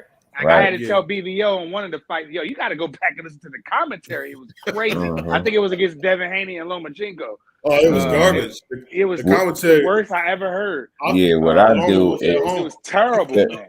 When I hear it, it sharpens me in a weird way. The commentary, and reason I say that, you gotta watch it with the sound on at some point, though. Yeah, when I know that they're clearly having like an agenda or the narrative, they pushing it a certain way, it forces me to watch the entire fight as a whole even closer, especially if it's on some replay. Go back and rewatch.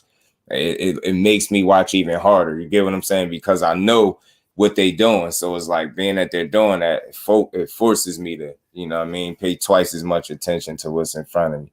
And it's easy to call it down the middle when you're not emotionally invested in everything. It's supposed to be entertainment. It's fun. Like sometimes your guy gonna lose. You know what I mean? Yeah. I think as long as you understand that you could be fair in a sport that's really not fair, you can still be a real one in this sport that, you know what I mean? And I ain't about to let nobody sway my opinion when I'm sitting here watching. And that's dope what you just said, because like I'm not emotionally invested to none of these fighters, to be honest. Maybe Wilder. I ain't gonna lie about that. Nah.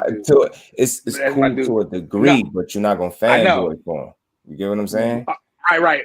When I was a young boy watching fights, like when Mike get beat, that I be thinking about that shit for like 2 days, 3 days. Hold on. Who you say?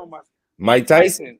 Something like that. Man, Mike brought me into boxing, bro. That's my favorite heavyweight of all time. That's what I'm saying. I got brought up. When I see, you know what I mean? Same thing for me. Go ahead. All right. When I seen who got beat up, I like Terry. I like Terrible Terry Norris and Meldrick Taylor. When he slumped Meldrick, I was like, damn. You know what I mean? Even though I wanted Terry to win the fight, I like Meldrick too, but I was a little salty. You know what I mean? So but now I'm not emotionally attached. So I don't care if Bud lose, Earl lose, Tank lose, Devin. I don't care if none of them lose.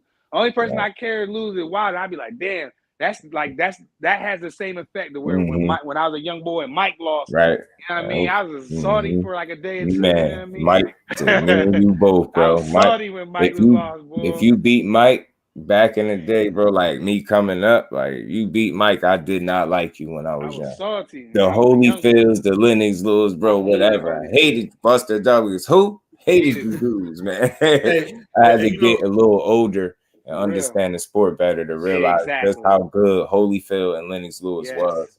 And then when you look at it, that ain't the worst thing in the world, losing to those dudes. Lennox beat everybody that beat him. Yeah, everybody he fought, should I say. You know what I mean? Avenged both his losses. So, I mean, he even when I was a young boy. Yeah. Young, I hated. You couldn't tell me nothing. Now, today, Shakur, my guy. I'm from Jersey. I'm in Jersey. So, Shakur, my guy, but I won't fanboy for him. I don't think him as a fighter would want that from a guy anyway. You want authentic support, and that's what I offer to not just him but the sport. You know what I'm saying? So that's my guy. If I seen him lose, I'd definitely be sick. I'll come right up here. I ain't gonna let me ask I'll be a little salty. Just let me ask you this. Wait, real quick, BBO. When I was a young boy and Tommy Morrison got melted by Ray Mercer. Man. I mean, that was my favorite knockout probably ever, but I was a little salty because I used to rock with Tommy Gunn. That was my dude, yo. Right. But he should have never been in there with merciless Ray Mercer, and Ray Mercer got one of the best knockouts in boxing history caught on camera. That was like some Fight Night round 2 type of closest Fight thing Night to a 187. Man, yo, he spun him around. Yo, and that body shot, if you watch that knockout, that body shot that he hit Morrison with opened him up, and Ray Mercer went to work, bro. But all right, back on topic though. Yeah. Right. I'll just say this, man. I know y'all both, because y'all both in the Jersey area, but how come we don't hold Shakur responsible for not fighting Gary Russell at 126? Salute to Bruce Gass. You know what, bro? I think it was one of them situations, bro. Real, and this is me just being real, where they're in the same weight class, and the fight could happen, but I don't think it was something that the business of boxing was trying to make. And if you look at it, he didn't stay there too long. And so same thing with 130. You get what I'm saying? So he kind of chased Valdez a little bit. But I heard that fight, but I never heard it to the magnitude where it was being like discussed as a thing. And it's no surprise there when we talk about a guy like Gary Russell who has all those spots of inactivity. And he even said it out his mouth, like out of the people that, is real ones, he always felt like if it was Shakur get in there and fight him. So I don't think not to mention it would have been a complicated fight to make too. You get what I'm saying? He also did say, like, Shakur got up out of the weight class fast, but then he also came back to his senses in the same token and realized just how fast he's moved. I think that was one of them things where you didn't make it happen, strike while the iron hot type of deal, then it wasn't going to happen because he just wasn't there too long. You know what I'm saying? So I think that was one of the factors. And like bro said, just making that fight probably, wouldn't have been the easiest thing. You get what I'm saying? I like Sugar a lot, man. I just hope that Sugar Shakur fight somebody under 30 soon. Well, he doesn't have that power. He doesn't box him. So you said under 30? I don't care about none of that. BBO always find something. Look, my guy. BBO, hold on, real quick, Jess. Hold on, I'm gonna let you get him. Shakur, before BBO get up here talking crazy. Man, I wish I could push buttons, snap chains, and put people in the phone booth. I need that access to that ASAP. But now I got you. I'm gonna let Jess get her. Yo, Shakur don't control who he fights. So don't say, I want him to fight somebody 22 or 26. I want him to fight him. Nope, he doesn't make any decisions. When you're on top rank, you don't be making no real decisions, man. That's not true. That's not true. When he said he wanted Valdez, he got Valdez. Man, but you see how long it took. On around that time. Terrence Crawford and Bob Arum was doing that. Bob did a good. That's why I feel as though that fight got announced like a week or two after that. So I don't even want to hear none of that. Me too. Go ahead, Joe. Get in there. I'm agreeing with you. I'm right with you. I mean, look, with me, like I say, man, people can always put me on the spot anyway when it comes to this dude, because I'm not gonna ever, fanboy for him or call it straight how I call it for anybody else. And right off rip, one of the more interesting things about this dude is if I'm not mistaken, just looking right now, I don't even think he fought a guy with a losing record, to be honest with you. And I can name the wins for me that have to be of substance. Like now, I ain't saying these dudes is world beaters, but I'm gonna just run it. I'm gonna just run down the names of the people that I thought was credible to me. You know what I For mean? It ain't Shakur just Stevenson. you get what I'm saying? Yeah, for Are we talking Shakur, about like Shakur Stevenson? right, like he fought Christopher Diaz back in 2019. That dude was 24-1. If you know Christopher Diaz, he Top Rank was building him up to be one of those guys. You know what I'm saying? At that point, he had one close ass decision loss. I mean, he got in there with Shakur and got mopped, like completely washed. 24 now. It's Christopher Diaz he fought. He fought Joette Gonzalez. Remember, he was dating dude's sister. Yeah, that was crazy. Then. That whole That was build-up was also crazy. right in 2019. Dude was 23-0. That's a quality win. Is he a world beater? Nah, but he a guy on the come up. You can't just look at that and say that. Nah, he was supposed to be him. I understand that because Shakur that good, but you still got to know what quality wins are when you see him. Am I saying that these are the best guys in the world? No, but these are the wins on his resume to me that anybody, if you follow the career, should stand out. So you got Christopher Diaz, Joette Gonzalez. I don't know if you want to add the dude Toka Khan Clary. You got to think of this experience as a 28-2 guy, and I ain't even got to throw him in there. But we know Nakatila, who was 21-0, same deal with him, close ass decision loss. Came in a fight with one L. He got completely washed, dropped and washed. He got dropped in the fourth and washed. 120 to 107 across the board. That's 3 of them. You get what I'm saying? And he beat up Jamel Herring. I get it. Older guy. Yeah, he should have beat him. He just got the belt when he you just get what I'm got the saying? belt. It's a champion. This is a young guy. He's coming up. This is him getting his season. This is Just quick question. How old was Jamil Herring? It don't matter. I don't know, maybe 35 or something like that. Maybe. I was one. It was an older fighter. He's a little he maybe, just won the title. And Shakur, and it maybe was a passing 35. of the torch thing. Yeah, and only had 2 losses. So we got to really put that in perspective. In them losses. Get what I'm saying? 2 losses to, he ain't no Jamel Herring was a good fighter. Yeah, he was older, but he still was a champion. Yeah. Get what I'm saying? He got him on the resume. Beat up Oscar Valdez.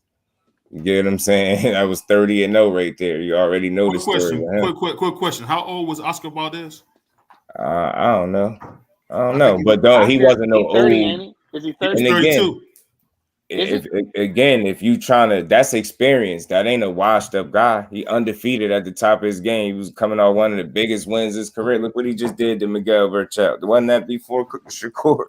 He get in there with a real one and he gets obliterated. And again, people in boxing, they find too many ways to try to take credit from a win instead of just letting it be what it is. It's a quality win.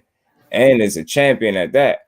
Then he beat up Conceição, who arguably we all know should have probably got the nod over Valdez. So he beat his ass completely to another dude with just one loss.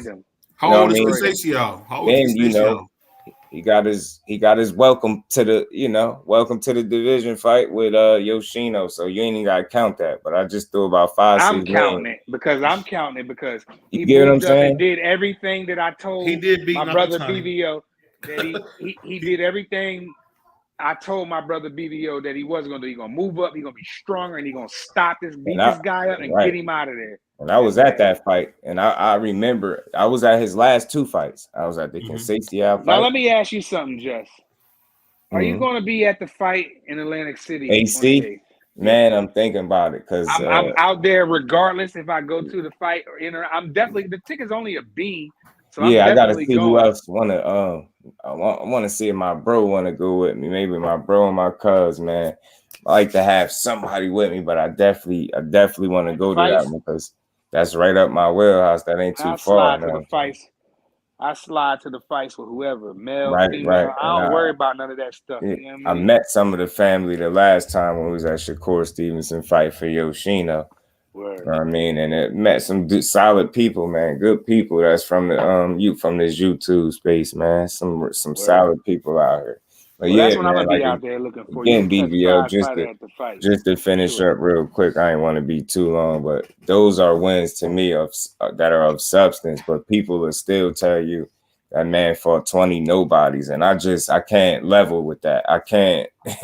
It's people that'll say Bud Crawford 39-0, never fought nobody. It's like, bro, we be being bad fans and don't even know it, bad supporters.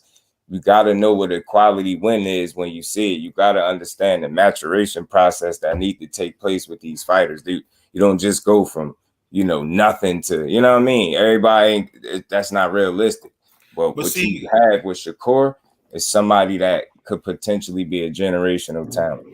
He and was see, a and the hard thing, I don't mean to interrupt you, but the hard thing is we say that, and I agree with that. But you got a guy like Teofimo Lopez who fights, who beats Nakatani, beats Richard Comey, beats Mhm, Loma, steps right up, beats Salvador Martin, who just beat Mikey Garcia, 4 division champion, and then from there won his best performance at all. Then right. from there went and beat the sleeves off of Josh Taylor. I mean, as And, my man Q would say. So I mean, I know what greatness looks like. I think what Sugar has is the fact that he can stand in front of you and not get hit. I'm just wondering what happens when somebody who's young and still got it gets in there and really start, giving him a case of the and beast now, with the pressure. now this That's is the thing I'm And worried. what fighter would you think would do that, BBO? Because I there's think none I out there think right I now. think Tank. I think Tank. I think Frank Martin. now what's missing right now from Shakur Stevenson's resume. Now I'm gonna give that Oscar Valdez fight like that. Uh, People can say what they want, but that leans in towards that 50-50-ish for different reasons other than the skill set. Like, this an accomplished dude, far more experienced than him at the time. And it was just a solid win, but he's missing these 50-50 matchups. This is what's missing from his resume. But then again, ask yourself, who do you want to see him fight? And he already had problems getting fights with guys that I was told straight up to give him hell. Pitbull Cruz, they said, man, Duck that fight. or hell, that won't be no easy fight. What do Pitbull and his father do? Or his father Duck the speak fight. for him? Duck the fight. Turns the fight down. Not only Next and man not up. it's and the WBC mandated that fight. So Right. for it, Exactly. and this is Exactly. and there should be some kind of penalty if the Right. sanctioning Williams bodies Zepeda. are saying you need to fight him next, and they Yeah. don't. It needs to be some kind of penalty. But boxing's Williams so Zepeda rogue. missed 100 It's punches around, right? oh He'll my get gosh, Shakur. Hell, he'll test him. All right, what's up, Zepeda? Core would He destroy goes the him. other way. So I'm trying to tell people, you're gonna see it's already resistance being put up with this dude trying to get a quality fight. He trying to get these dudes of substance. You get what I'm saying? And they just not making it easy because they're not They don't saying want to yeah. rumble. So it's frustrating for me because people will skip past that and keep complaining about who he fighting without saying who he trying to fight. And look how he moving. This dude been a quality fighter since a teenager. You known about him since the Olympics, fighting the best of the best in the world for free. Now he's going to turn pro with the money on the line and all of a sudden be a clout chaser and a guy that don't want to fight the best in the world. It just don't make logical sense. Like, that's the way he's brought up. He going to get in here and chase for the absolute best. I never thought we'd be in a day in boxing where a quality fighter, a silver medalist, would be called a clout chaser for wanting to make a fight. That is by far the most bogus train of thought that I've ever heard this year. Clout chaser, you jealous. Ain't the whole point to fight and prove who's the best? Have you ever People heard him quick to come out use and hate these on a Devin terms, Haney though. performance or compare himself to him in any personal way? No, it's always been mutual That's why, respect man. and Yeah, about and them the fighting. fans is crazy, bro. They Fans crazy are guys. weird. They Nah, he's a weird. clout My chaser. favorite word. Like, how Yeah, is he a clout chaser? he's Everybody's so quick. publicity They stunt. quick to put jackets on people like Right. Duck, clout Right. chaser. Oh, I cooked you on YouTube. Like, man, get out of here, man. Like, I No, don't want to hear none of I that stuff. I gotta say this, man. I don't want to hear none of I it. gotta snatch both of y'all's chains for this, man. Because Oh, my God. y'all talking about Shakur, right? At the Yeah, end of the day, this is 100%. the thing. This is the thing. I really don't get too mad about what Devin Haney's doing because Devin Haney is impersonating Tank. And for him to say the same stuff that Tank said to him, for him to say to Shakur, it's just madness. At the end of the day, he should tell Shakur, hey, man, I'll fight you, but fight me at 136. Fight me at 139. Fight me at 138. Something like that. Because at the end of the day, I think Devin can't make the weight. So really, he's doing a lot of smoke screens, and I think Devin Haney is a terrible fighter because he just don't have the fundamentals of having a good trainer. I mean, I don't know why Yoel Judah is not the head trainer for him. I don't understand it. Just you could tell me. But if you look at that last fight with Lomachenko, what was he telling Bill Haney? That stuff he's saying ain't working. It ain't working.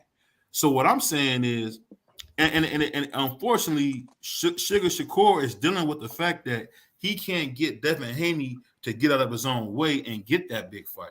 So he's one of those rare fighters where he's not running. I don't particularly like slick fighters, but Shakur is different. Shakur is doing that Floyd stuff. He just ain't got the power, but he's like right in front of you.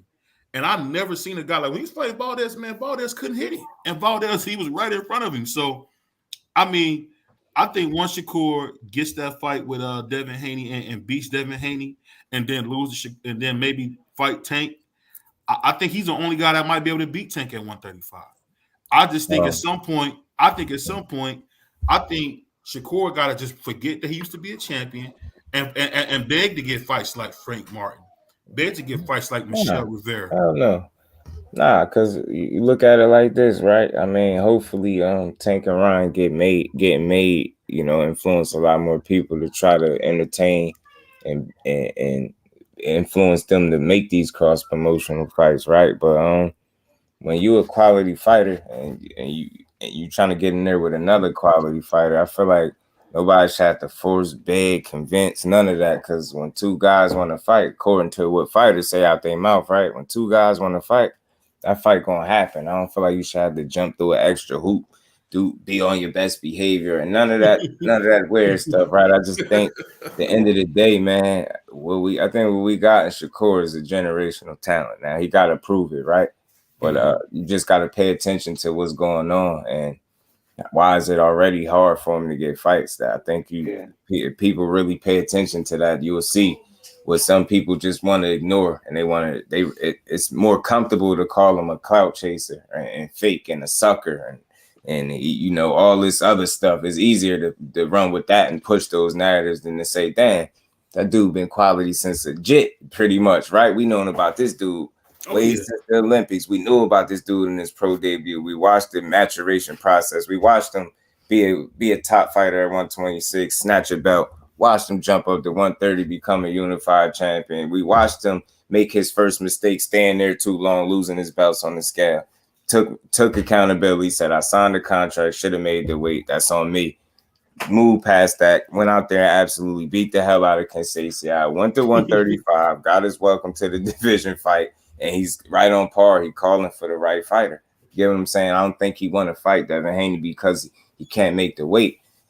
You going off of what he said. You said you was going to stay here for the rest of this year. You said the only two fighters you'll stay at 135 for is Tank and Shakur. You said this out your mouth. So it's like when he calls you out after his fight at the Prudential Center, and again, it's always respect between them two. That's why I like it. It's not a personal thing. It's like, yo, we're boxers. We're fighters. This is what we supposed to do. I told you when I got here, I was going to be calling for you. I said this. So what I do, I beat a guy up and say, look, they complained about this opponent, that they won't complain when I say Devin Haney. Oh, I really don't want to fight him. I'm going to tell y'all again. Oh, I really don't want to fight him. When he done fighting, I'm getting in the ring and I'm going to tell him again. So I think he did everything that a fighter should do in terms, and then sent the bottle service to him saying sign the contract, which was entertaining. Yeah, so it was fun. And I rock with Devin Haney. I support them both, but I guarantee you, if the shoe was on the other foot and Devin Haney was applying this pressure, I guarantee you none of the people would be saying he's a sucker, clout chaser, none of that. They'd be saying, look, yo, he really wants this move. He pressing him. Shakur don't want it. And I don't even want to take that angle. I just feel like they kind of did rob us out of a moment with you jumping out the ring like that. You was at least supposed to stand in there with him. You weren't supposed to jump out the ring and lead a man in the ring, in your ring by yourself after you just planted your flag in the biggest fight of your career. You know what I'm saying? So, but just I bet you just he looked like he was about to get stopped. I mean, I would get out of there too. Yeah, I just feel like he understands how tough that fighter be. Just you are unbiased. You seen that left round? Didn't look like Devin was about to get out of there. Am I the only one that seen that? Yeah, he wasn't about to get out. I don't, a He lot of wasn't about to people, get stopped, bro. He wasn't yeah, about to get people stopped. say, he was scared. Nah, he ain't no damn scared. He ain't scared of No, he wasn't Shakur. He ain't scared. ducking him. No, he wasn't scared. It's He was just just, I just don't think the time is for that fight. I don't think that's on his list of things to do. And people could have at it and try to call him a duck. And y'all know Shakur, my favorite fighter, and I'm still not gonna call him no Devin no duck. I don't think he's a duck.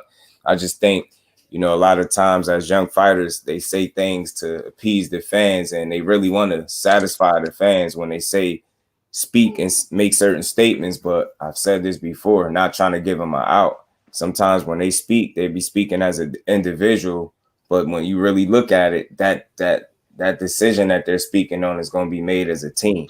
So they might say something out there, I'm going to stay at 135. Ain't nobody else going to be the champion because it is this and that, right? Then you can change your mind. Now you can, have a whole nother training camp with Lomachenko. Now you could reassess that. You might be feeling differently about staying there for the rest of the year. And I'm not going to crucify you for it. You can change your mind. You're allowed to change your mind. I just think as long as whenever you get in the ring, the same way you stood on business these 30 times, as long as you stand on business, I don't have a problem with it. You can change your mind if you feel like you're not healthy.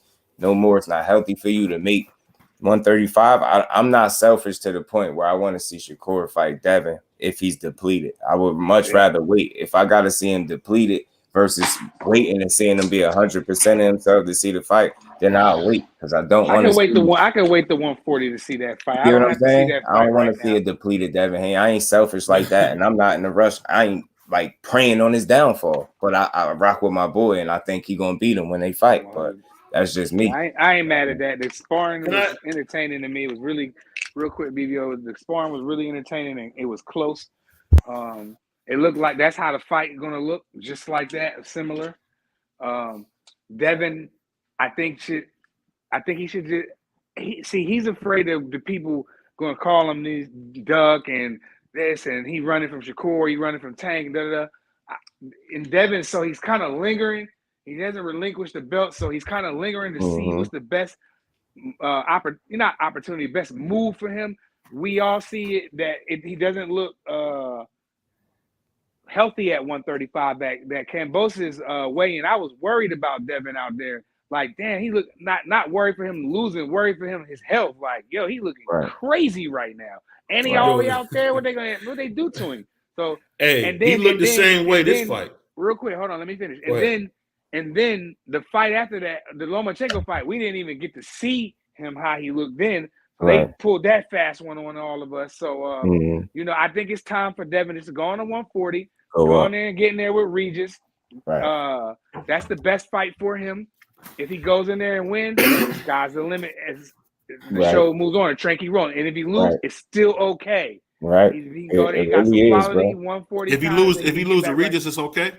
Yeah, I mean, absolutely. In a sense, like Regis is the not number the end 2. of the world. He's a number 1, 2. Yo. He's the number 2 140 pounder in the world. Mm-hmm. So you jump up there and he's moving up. Over Matias? Yes. Okay. And he got a good shot at winning any fight I think he's in, right? I give him that. I think the fights at 40, especially the elite level guys, are tougher fights for him, right? But I think, the dude's work ethic, the fact that he embraces that fighter's lifestyle the way he do, and it's not hard to find him. He's gonna be in the gym. He's gonna always be in shape. I think he's gonna always give himself a very good chance to win because he's disciplined in that regard. That don't mean he's gonna beat everybody, but I think, when you cross your T's and dot your I's from that perspective, like when Dev lose is gonna be because the guy was better than him on the night. It's not gonna be him beating himself. You get what I'm saying? So that's one thing I really respect about him the most. He gonna put that work in. Whether you think he ain't got no punching power, no chin, what you say with that, have at all the narratives you want. But that dude is one of the most disciplined fighters in boxing, and I rock with him because of it. Win, lose, or draw, I'm gonna support him. But I think the toughest fights are gonna be at 140 at the elite level, of course. And I think that's where you could potentially, take a loss, if anything. But I think he'll be fine. I think he'll be possibly stronger. You know what I mean? I ain't gonna say he's gonna be no puncher, but I can see him being a bit physically stronger and possibly having a little more oomph on the punches because he's depleted. He's not as depleted, you know what I mean? Cutting weight. So Yeah, we gonna see. I feel what you're saying, but when I heard his dad in the corner saying use the brick hand, like Mm-hmm. like he just basically acting like Tank. I mean, that's what he's doing. His best Tank Davis impression. Salute to my man. Salute to my man Chrome saying it best, man. This dude. At the end of the day, with his dad, him, you see him fighting a lot like Jamel Charlo. My man Prize brought that up. He was trying to fight like Jamel Charlo this last fight, lunging in, doing all that. At the end of the day, until Devin Haney gets an identity, man, he'll always be the very good fighter. I mean, he's like Paulo Malignaggi, man, and people take that wrong. But never forget, Paulo Malignaggi was a 2 division champion. I'm talking about him not having the power. That's what I mean. Him not having He the power. definitely got more pop, in my opinion, than Paulie, right? And I Yeah. think it's like Shakur. Shakur's my guy too, but he ain't no puncher. But I think he definitely at 35 from what I seen that first fight. I get it, it's Yoshino, but I know from fight to fight, watching him fight Conceição to this one, I heard the punches even more. I distinctively remember hearing the punches when he was beating this dude up. So he a bit stronger and looked like he hit a little bit harder, but he's just not no natural puncher. That's just not something that he is. But I feel like, and the same goes for Devin Haney, but I feel like as long as he's able to get your respect, the reason why I say he can, they can say pillow fist and all that, but y'all not running in this dude kitchen and just taking everything he got. If you get what I'm saying, you ain't you still thinking in there and you Who trying did to he figure fight shit. that? Who did he fight that? Who did he? Well, you say they're not running his kitchen doing what they want. It looked like Loma was doing what he wanted. I mean, Loma to a lost. degree, don't get me wrong. I ain't saying he invincible, but I'm saying from What a are you talking about? He lost. look Did at he? the way Yeah. Go ahead. Sean Go Porter ahead. treated Paulie. Oh That's yeah. treating a person Okay. that I clearly see don't what you're have no saying. punching power. That's mowing the Okay. dude down. Nobody's getting in there Yeah, with he just Dev and just disrespected mowing him Paulie down. You get what I'm saying? I see what you're blatantly. saying on that. They Hey, thinking in there like they ain't just running and saying you get what it's like you getting stung. You don't want to keep getting stung over and over and over again. You yeah, know it's what like I'm saying? sharp punching. I see what you're saying. It Because the might be sharp accumulation punching. is going to take effect. That's what Right. And that's what like how Dev. Floyd was putting on Gotti. Right. Because Gotti can take a punch so Right. well. Man, Exactly. Floyd was hitting him so many Absolutely times. The agree. boy, he was, dancing on his way to the corner. He didn't know where he was at. He was getting hit so much. So, When Floyd was Exactly. fighting I agree with just do Devin Haney's. I think he's done at 135, and he just needs to go to 140. He can't go backwards. There's nobody for him to fight but the names I already named: Regis, Shakur, T.O. would be a good fight for him. Like T.O. I know you like that BBO. Yeah. But T.O. out of commission for right now. But that'll be a good Hey, fight. he going through a divorce, and Yeah, I'll or just say this, Regis. man. Or I'll Regis say he said it already, so he I'll gonna have just to say that stand on that.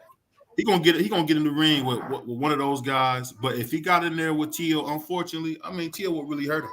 And at the end of the day, I'll say If this, man. Go T.O. ahead. that we seen last is get back in the ring, yes, that's a very, very good fight and a dangerous fight for Dev. But again, I just want to Is see if that he's gonna be able to that's a tune up capitalize. for Tio though? That's a tune up for Oh, Tio. hell You no. capping. You That's a tune up capping. for Hell Tio. no. Dev got You a think very, very good chance at beating T.O. in my opinion. you think Dev could beat Josh Taylor?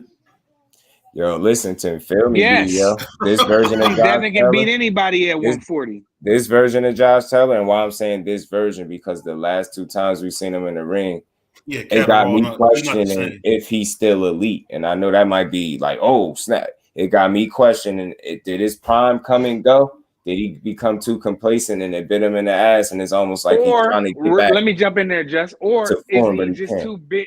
Is he too big for 140 and it's killing him? Yeah, That's what it is. absolutely. That's what it is. There's So not he might even go Absolutely. up the necessarily. welterweight and challenge some of these dudes. Just right. Yeah, He looked bad in his last fight. He got right, smoked against T.O. He looked bad against right, Catterall. When he moves up to 147 and beat right. one of these guys, he's gonna be Good like back point. on his train. So I'm not Good point. And I want to ruling see Josh it. That's off. why I say Yeah, for the sure. jury's still out on him for me, right? I Yes. just want to see. I'm not writing him off. It's one loss, bro. I'm not one of those Right. type of supporters. I just Yeah. want to see, but it's back I to hate back that. lackluster performances where he just looked bad, and I'm Now, like, if he yo, move up to welterweight or take another did you fight at miss your 140 and he window gets playing smoked, around at 140 he's too done. long? You get what I'm saying, or do you Yeah. just is that just a reflection of you He needing to cooked. be up at a higher weight? It's And that's no, what I'm waiting to see with him. I say this just. I think the thing when you're talking about Devin Haney, you talk about Josh Taylor. What I'm saying is, in the biggest fights, when it's time to show who you are, We seen Tio in 2 of those fights, right? And when we seen Devin Haney in a fight like that, I mean, let's be honest, he probably had the easiest route to undisputed and probably in boxing history. I just don't understand where we getting this stuff about Devin Haney being this great fighter where he beat George Kambosos. I mean, George Kambosos. He's not You gotta great beat yet. Well, let me say. Well, let me say this. Teofimo Let me say this. Lopez. Let me say this before y'all go up, and I want to hear y'all. But Teofimo almost died. We know he had the issue with his throat. He almost died, and then it's the funny thing about it. So he lose a close fight, not an easy fight, because remember he had George Kambosos on the ground as well. In 24 rounds, you guys realize that Devin Haney never made Kambosos touch the ring ever in 24 rounds, but Tio did. That's the thing I'm saying. We don't call greatness off what we see. We go off who we like. I guarantee you this: if you was to put Sugar Shakur doing what Tio did, he would be the biggest dude in the world. Tio hasn't had a tune-up fight. You can look at Devin Haney's record and say it's nothing but tune-ups except George Kambosos. And old guys, like he's being like Randy Orton or doing the same thing they said Canelo did, beating a lot of old legends like Linares, all them old guys, beating JoJo who had the drinking problem. Suit my man Low Blow sent BBO. Wasn't Joe?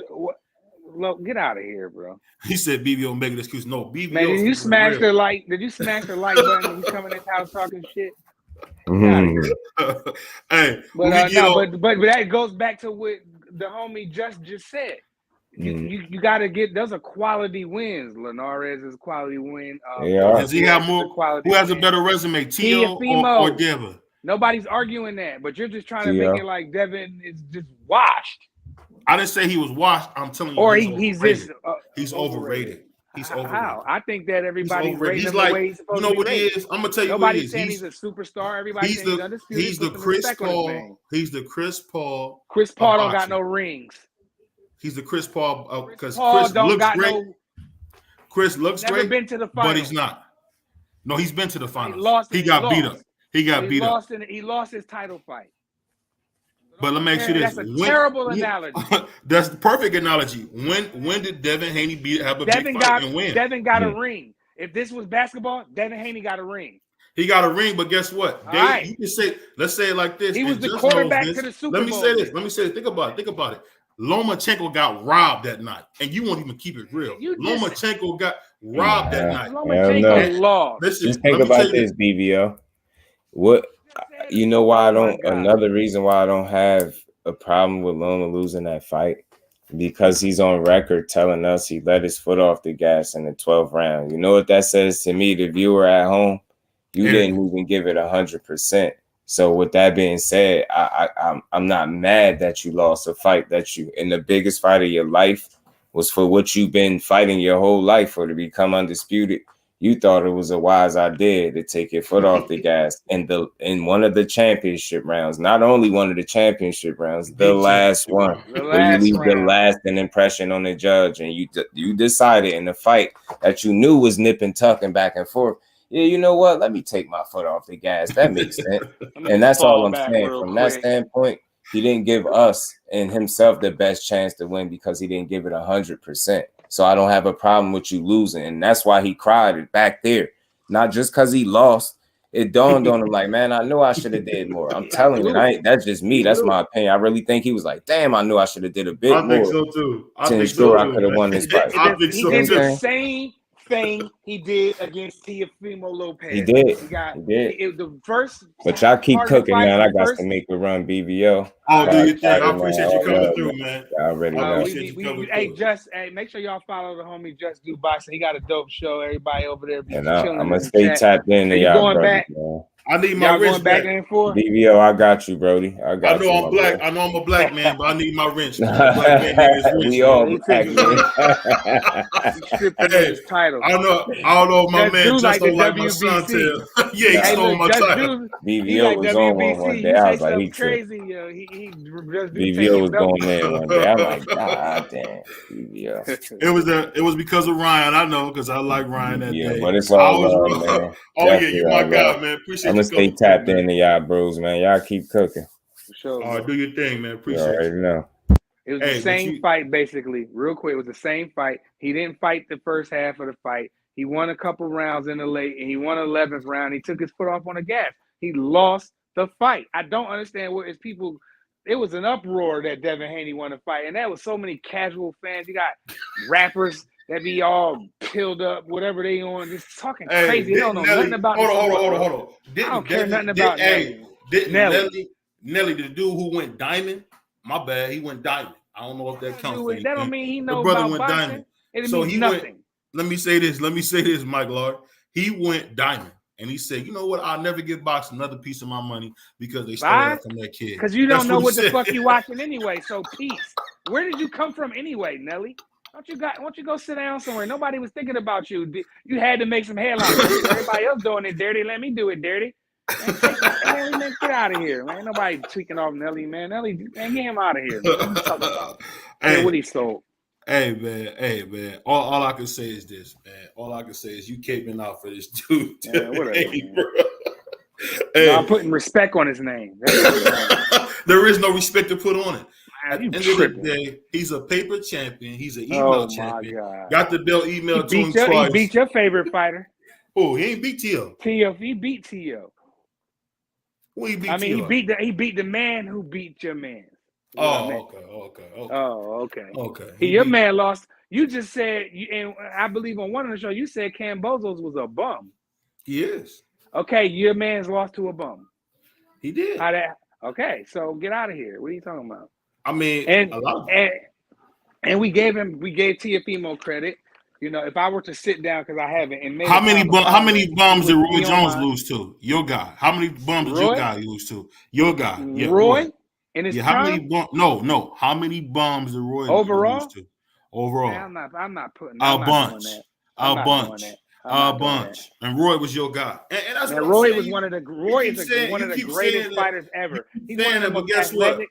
The Magic Man went in there and beat him to death. The Magic Man went in there and beat him. He cooked him in the first fight. But what happened in the second fight?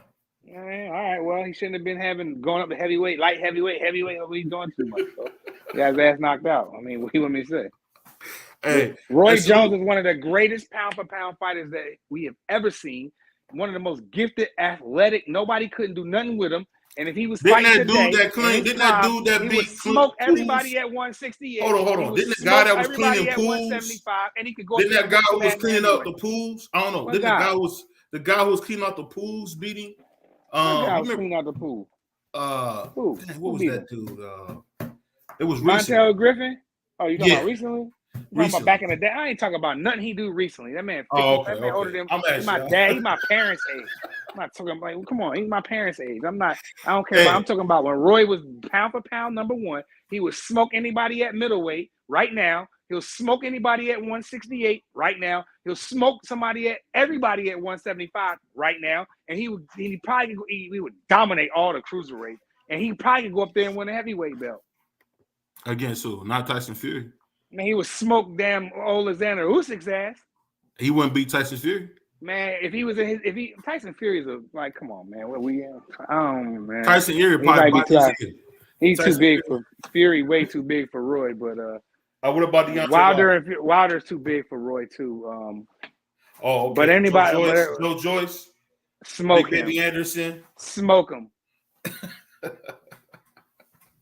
Roy is that dude. You know, we got prime Roy Jones. I'm not talking about Roy Jones that be getting folded in Russia. I'm talking about the Roy Jones that was dominating everybody. Beat James Toney. He was a lawn chair. Hey, Prize. I thought he was a lawn chair. I thought Drago was on some. I thought that was some Apollo Creed stuff for real. But I was like, damn. I didn't want to see Roy ever again. I was glad to hear he was breathing after that, man. Yeah, man. It took him a minute for him to get up too, and they put a towel under his head. I was like, damn. I watched the whole thing. It hurt. Hey, he's still counting that money like Kane. But this is the thing. This is the thing we got to talk about, man. And I'm gonna leave it like this. We're gonna get to the 2-hour mark. We ain't been at the 2-hour mark in a minute. I'm gonna just leave it at this. My man, prize fighter, aka Mike Lard, aka you can't be Rob B, aka I get money, just said that Devin Haney could even somewhat hold the shoes of the 2-time lineal champion Teofimo Lopez. So if that doesn't destroy his credibility, and does not forget, it's the same guy. Let me point over. This is the same guy right here that said Bivol was kibbles and bitch, and he beat the life out of Canelo. And you the same guy When that it said came- you the same guy that said Ryan Garcia is gonna beat Tank to death. I was You're that wrong. guy. I was Yeah, wrong. that's this guy. Okay, I was wrong about Dimitri Bivol. Okay, so we even. You was wrong about And- Tio. You was wrong about As Tio. far as what? A lot of people was wrong about Tio. I'm not talking Josh about a lot Taylor. of people. I'm talking Who about talking you. I'm Okay, talking I about was wrong you. on that one. Okay, so I'm wrong. Okay. I'm talking What's about next? you. You. All right, I was wrong. What's next? You. What's next? Like I said, Tio, you were wrong about Tio. And you don't call Tio an undisputed champion. That's another thing that gets in my crawl about you. Nobody calls him that call but him you. Nobody calls him that but you. We just heard Derek James, recently trainer of the year, call him a two-time undisputed champion. I'm not But mad you know at what? That's his opinion. But you know what? We can go on this all day. We know how my man Mike Lowry is. We know how my man, aka you can't be Rob B, aka I get money. We know how Mike Lowry get. He's not gonna be honest. He's biased. What? If you're black, said the man. he got your back. Theo is definitely on my five, and that's a fact too. But what is he? What is he on your pound for pound? Number what? Number 5? Theo, I'm not gonna do that. I'm not gonna just do that. I gotta. Is he sit better down. than Devin? Is he maybe higher than me Devin? and you go behind the scenes, and you create your pound for pound list, and I'll create me a pound for pound list, and we'll see, and we'll let the fans see, or something like that. We'll put something together because I haven't actually sat down and made one in like a while because I just don't believe in a lot of these fighters, but we can do that for the channel. I'm definitely with it because I'm pretty sure you're pretty curious to see what I come up with. And before we get off, we're gonna make a quick. I'm putting this out, so I'm gonna do this real quick. BBO Boxing and Prize Fighter, we're gonna put together a pool. We are trying to get to 2,000 subscribers, so we need your help. We want to bless 4 people with $50 cash apps. So all you have to do is put your Instagram in the comments, the number 7, and we pick the winners. We're gonna bless 4 people with $50, man. You know, we want our guys, we want our people in BBO Nation know that we really care and appreciate you guys helping us grow. But the moment we get to 2,000 subscribers, we're gonna do the BBO and Prize Fighter Cash App giveaway. It's something that we did in the past that did really, really well. We also got a Xbox Series X that we're gonna be giving away soon, as soon as we get to 2,000 subscribers. But we got some big things coming, man. I don't want you guys to miss it. Tune in. Like, comment, subscribe. It's your boy BBO. It's your boy Prize Fighter, aka Mike Lowry, and we gone. Peace.